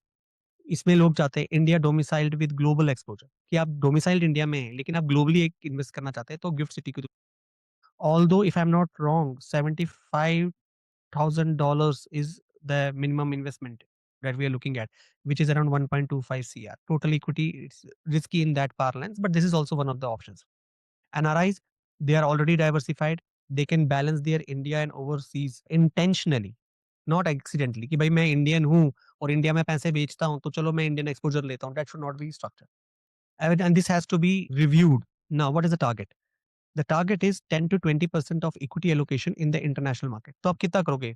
1 crore है तो ज़्यादा से ज़्यादा 20 लाख कर लो। 20 लाख में भी आप जा सकते हो, हैंग सेंग जाना है, मुझे नैस्डैक जाना है, एस&पी जाना है, मेरे ये सेट के आर्टिफिशियल इंटेलिजेंस में जाना है, क्या जाना है? But then after due diligence. You are not eliminating India exposure. Just because आप देख रहे हो कि यूएस मार्केट मुझे रिटर्न दे रहा है, दैट डज़न्ट मीन कि आप सारे का सारा पैसा यहाँ डालोगे, because then again you are not diversifying, you are again, आप रिस्क चेंज कर रहे हो, फिर आप यूएस स्पेसिफिक रिस्क में आ रहे हो। So now this means 18th, second last, third last strategy, which is called as a currency hedging for NRIs. Currency hedging क्या होता है कि रूपी एट रिकॉर्ड लोज़ है, तो आप ट्रांसफर कर लो। So if you have an NRI friend, family, this is the right time they can transfer. They can accelerate their NRE transfers during rupee weakness, more rupees, more units of foreign currency. Load कर दीजिए, cost India में मत करिए, वहाँ पे cost आने के बाद पैसा ना चार्ज लगे। NRE account interest remains tax free in India. Deploy and transfer, जो हमने स्ट्रेटजी बोली थी रुपी कॉस्ट एवरेजिंग की, कैसे स्प्रेड करना है वैसे करिए। Discipline, do not try to time, again इस पे भी वही है, आप ये नहीं कह सकते कि रुपी आज ऑल टाइम लो पे है या नहीं है। तो आप क्या कह सकते हो कि भाई मुझे 10 लाख रुपए spread it over 18 to 12 weeks. Simple. NRO account interest is taxable तक हो सके एनआरई से। For the existing INR assets, rupee depreciation reduces USD GBP value. Consider GIFT City and dollar instruments. Gift city को use करिए क्योंकि रुपी depreciation हो जाता है। सो आप गिफ्ट सिटी को भी यूज करके मैनेज कर सकते हैं। सो जो एनआरआईज होते हैं, what NRIs do, NRI India में पैसा डाल या तो एनआरई अकाउंट में डाले या एनआरओ अकाउंट में डाले एंड देन इन्वेस्ट करें। एक होता है कि एनआरआई गिफ्ट सिटी में डाले और गिफ्ट सिटी के थ्रू इंडिया में डाले। तो यहाँ पे यूएस डॉलर में ही, हालांकि इंटरनली वो कन्वर्जन करते हैं, क्या करते हैं, that is limited to the fund manager and how that is structured, but then this is the way. तो अगर वो चाहते हैं कि इंडिया में आके मैं डायरेक्टली रुपी में इंडियन म्यूचुअल फंड्स में ना करके गिफ्ट सिटी के थ्रू, देन वो कर सकते हैं। Now FEMA again applies, same है एनआरए एनआरओ में, यू हैव फेमा फेरा गाइडलाइंस लगती है। Now strategic insight, dual impact for NRIs is portfolio decline in INR होता है और रुपी डेप्रिसिएशन होता है। एनआरआई अगर इंडिया में पैसा बेचता है, वो यूएस डॉलर तो ज्यादा कन्वर्ट होकर इंडिया में आते हैं, लेकिन अगर इंडियन रुपी डेप्रिशिएट हो रहा है, बेस करेंसी डेप्रिशिएट हो रही है, तो आपका पोर्टफोलियो भी डिक्रीज हो रहा है, तो आपको डबल रिस्क हो जाता है। आपको ये करना, आपका पोर्टफोलियो तो बना रहे, लेकिन आप गिफ्ट सिटी या किसी और पैरामीटर को कैसे, वो आप देख सकते हैं। But on the flip side, your foreign income has never bought more Indian assets. So इसका मतलब है, दूसरा तरीका ये होता है, आपने इंडिया में अगर आपको प्रॉपर्टी खरीदनी है, you are getting more US dollar, your dollar buys you more Indian rupees in India and using that you can then buy Indian real estate for that matter. So that is one more thing you are looking at. So if you are getting remittance to buy real estate, that is a better call or more prudent call, because that is the way you are looking at the appreciation. So you are not looking कि भाई मैंने India में पैसा लाया, equity में डाला और फिर वापस यूएस ले। अगर आप वापस यूएस ले रहे हो तो आपको ये करना है कि एटलीस्ट अगर 7 से 8% का डेप्रिसिएशन हो रहा है इंडियन करेंसी में, तो that 7% I have to make over and above what US is providing me, और otherwise I will remit money to India to buy real estate और अ प्रॉपर्टी और any tangible asset. If you say कि मुझे property खरीदनी है और I have to make a capital asset in India, then we would recommend कि आप NRE NRO जो अकाउंट होता है उसमें लाइए और उससे प्रॉपर्टी लाइए, because you are getting more INR rupees for every unit of dollar. अगर आप सेंसेक्स की बात करते हैं, सेंसेक्स रोज बाय अराउंड 25%, ठीक है। During the same period, Nasdaq rose by around 85%, 2 साल में। अब आप खुद सोचिए, हम सोचते हैं इंडिया राइजिंग, इंडिया शाइनिंग। आपको हमें आइडिया ही नहीं होता है कि भाई बाहर दुनिया में रिटर्न्स कितने बन रहे हैं, और उसके ऊपर यहाँ पे करेंसी का -7% लगा लो, क्योंकि पिछले 1 साल में ज़्यादा डेप्रिशिएट हो रही है। पहले वैसे तो 3% होता है एनुअल डेप्रिसिएशन, बट जिस हिसाब से ट्रेड सैंक्शंस हो दिए जा रहे थे, तो वो 6 से 7% तो ऐसे ही हो गया।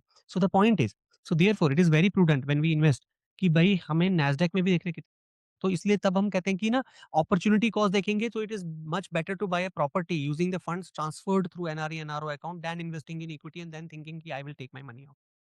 जी। अब देखिए 19 strategy, business owners protection portfolio separation. इसमें सिंपल, इसमें ज्यादा टाइम नहीं दूंगा because this is not that much relevant, but मैं इसमें ये कह सकता हूँ कि अगर आप कंसल्टिंग या कोई भी बिजनेस कर रहे हैं, आपकी इन्वेस्टमेंट्स डाइवर्सिफाइड होनी चाहिए, आपके बिज़नेस या सेक्टर से रिलेटेड नहीं होनी चाहिए। कि आप फार्मा बिज़नेस में हैं, तो मेरा 70% पैसा तो ऑलरेडी मेरे बिज़नेस में ही लगा होता है। उसके ऊपर भी अगर मैं सेविंग्स कर रहा हूँ, म्यूचुअल फंड ले रहा हूँ और मैंने फार्मा फंड या हेल्थ केयर फंड लिया है, तो मैं अननेसेसरी रिस्क ले रहा हूँ। So that has to be different. Insurance लेना चाहिए एज़ पर एमडब्ल्यूपी, जैसे एक्सप्लेन किया है। Real estate should be separate from business property. ऐसा नहीं कर सकते कि आप वेयर हाउसेज़ खरीदे जा रहे हो और आप चीज़ सब खरीद रहे हो और आपको लग रहा है मैं रियल एस्टेट खरीद रहा हूँ, क्योंकि आपकी फैक्ट्री चल रही है।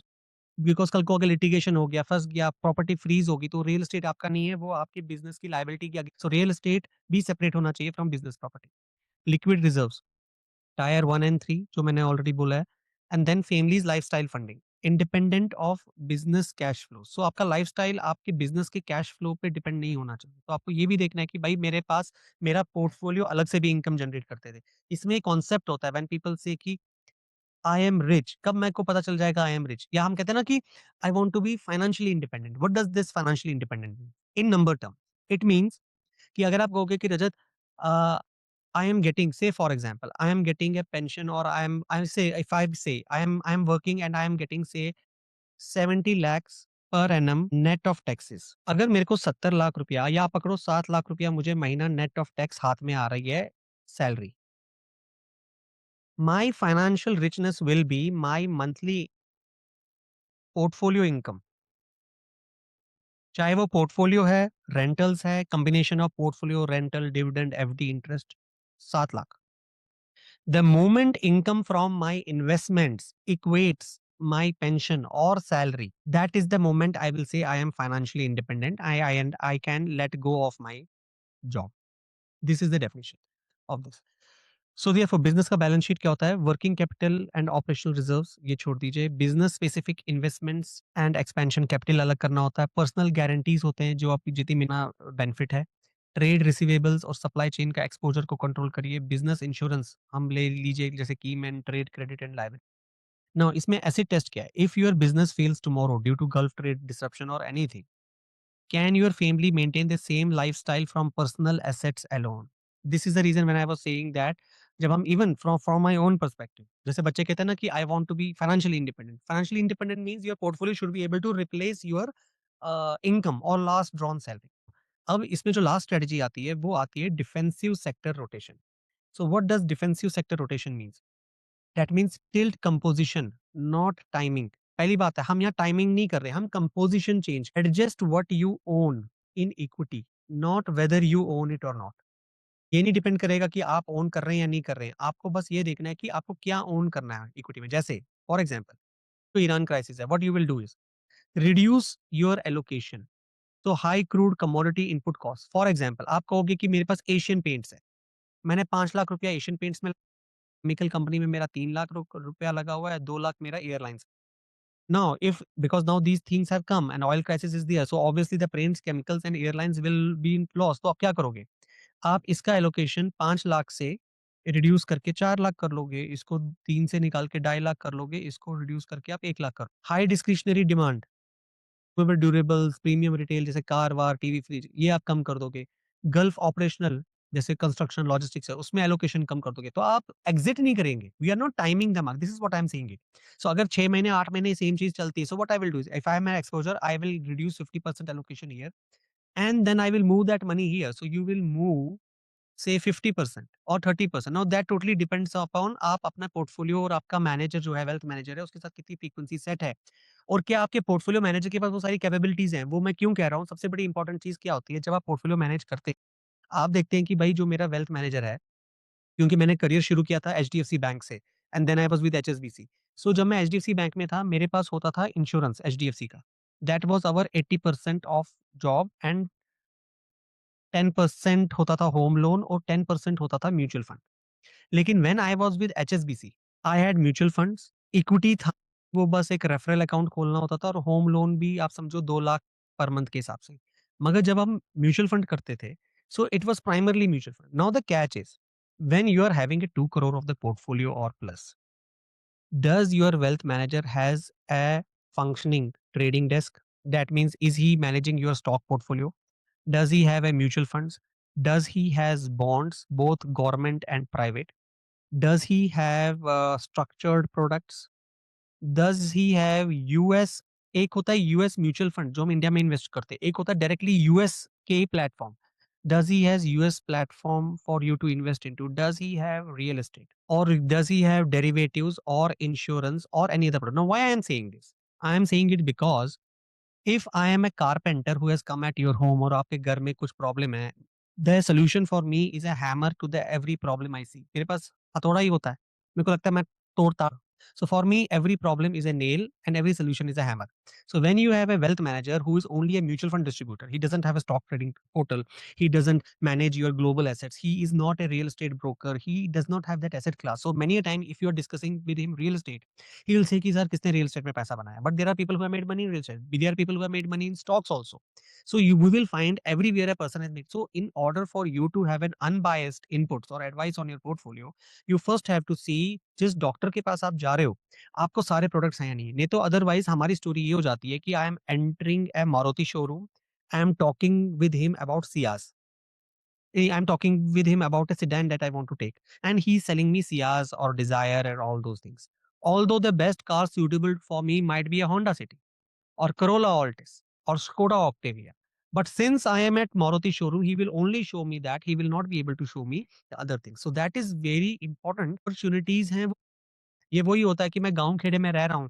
अगर मेरे पास प्लेटफ़ॉर्म और अपॉर्च्युनिटी है नहीं मेरे बच्चे के लिए, मेरा बच्चा अपना calibre, he's a say for example a stand-up comedian. There is no platform for comedian in Bharatpur for that matter. So what will he do?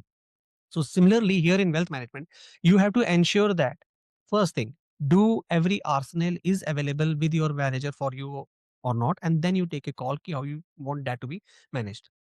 When we are reducing our allocation here and we are going here, we could increase in pharma because they can pass the cost, defensive demand like FMCG utilities, rupee depreciation beneficiaries, IT services, but sector problem hai, so we can still say it off guard. Government spending themes like defense and digital, जहाँ government पैसा खर्च करती है.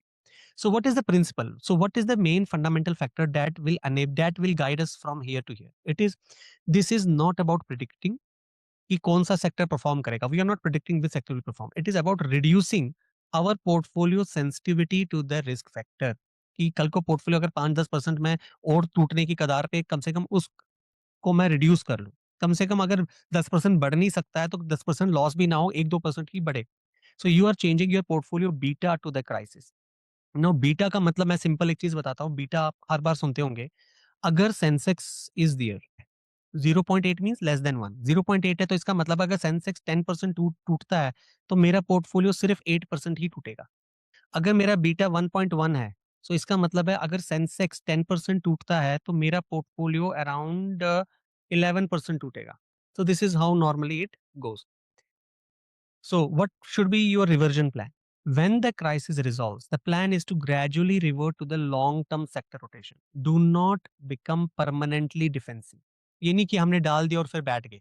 सो जिस तरह crisis के वक्त हमने स्विच इन किया, क्राइसिस खत्म होने के बाद वापस पैसा उठा के इधर से इधर ले आओ. सो this is called as a temporary risk management, not a permanent portfolio structure. What are the key takeaways we are looking at? First thing, architecture first. If I am having a very good motorable road in Ladakh, I would be able to crush Chinese because my resources will reach. Similarly, it is applicable on your portfolio. Build your core satellite structure. कि core portfolio कौन सा है, structure कौन सा है. Make your asset allocation, whether asset allocation कि भाई मैं बस देखूं कि किस framework में हम हैं. Growth है, inflation है, recessionary है, and then my portfolio gets automatically managed. Third is investment portfolio statement में बनाओ कि किस वक्त मुझे पोर्टफोलियो रिबैलेंस करना है. मेरे पोर्टफोलियो कितना स्विंग इन स्विंग आउट होगा. So that means you automatically have a trigger with you. So you don't have to wait 6 months or 9 months with your manager to do it. Your portfolio deviation will tell. Now, deploy systematically, not emotionally. So whether that is a rupee cost averaging या SIP बढ़ाना हो या value averaging. Value averaging means good stocks available at a discount. This framework must remove their human timing bias. You have to rebalance mechanically. So what does this mean? The crash created the allocation drift. Restoring your target. Restoring your target is buying low and selling high. So हम क्योंकि mechanically जो मैंने आपको बताया था एक strategy में, अगर वही चीज इंप्लीमेंट करेंगे तो जितना भी डिविएशन हुआ है उस हिसाब से हम. Now gold is an insurance not an investment like I told. If you didn't benefit from gold's rally this week, your hedging allocation was inadequate. इसका मतलब है हम अंडर एलोकेटेड तो नहीं है. Then liquidity prevents false selling. If you have got that survival bucket जो हमने already कहा था कि इसको बिल्कुल लिक्विड करो, सर्वाइवल बकेट नॉन नेगोशिएबल. सो जिसको हम कहते हैं 4 tier waterfall structure. So if we having a 4 level waterfall structure, it will ensure that we never sell equities at a loss to meet short term obligations. Business owners, there should have to be 2 balance sheets with a firewall. तो business balance sheet अलग होनी चाहिए, personal balance sheet अलग होनी चाहिए.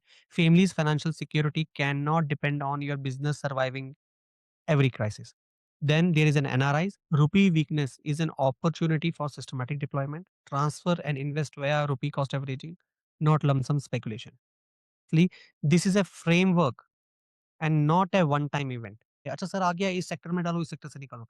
Every time any crisis happens, if you are already doing it, whether crisis happen or not happen, because whatever step I am doing, I'm basing it on the trigger कि मेरा portfolio कितना ऊपर या नीचे जा रहा है, मैंने कोर और सैटेलाइट कैसे बनाया है, हम किस इकोनॉमिक सिनारियो में हैं और हम एक्शन क्या ले रहे हैं.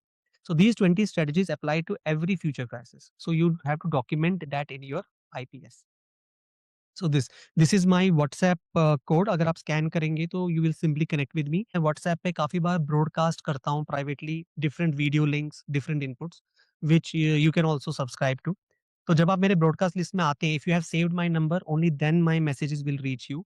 And secondly, you will not be able to see any other person there because broadcast हमेशा 1 to 1 जाता है. Good, good. Great. Thank you, Rajat ji. Thank you. This has been really, as everybody is saying, insightful and Thank you so much. Thank you so much. Thank you. knowledgeable conversation. And we'd like to get back to you. Sure, sure. Sure, thank you Gupta ji, Kullar ji and Atul ji. आप Thank you so much. Thank you, Thank you, Rajat ji. Thank you sir, thank you. Thank you, Rajat ji. Fine. I mean, this was really insightful, and but it is more strategic in the whole structure. We will look into it in a different perspective. Sure sir, sure sir, sure. Thank you. Thank you, thank you so much. Thank you. Thank you once again. Thank you, Rajat ji. Thank you sir, Thank you, thank you. Atul. Thank you, Atul, for connecting. Anytime, That's- always welcome. Thank you, Kullar. Ji.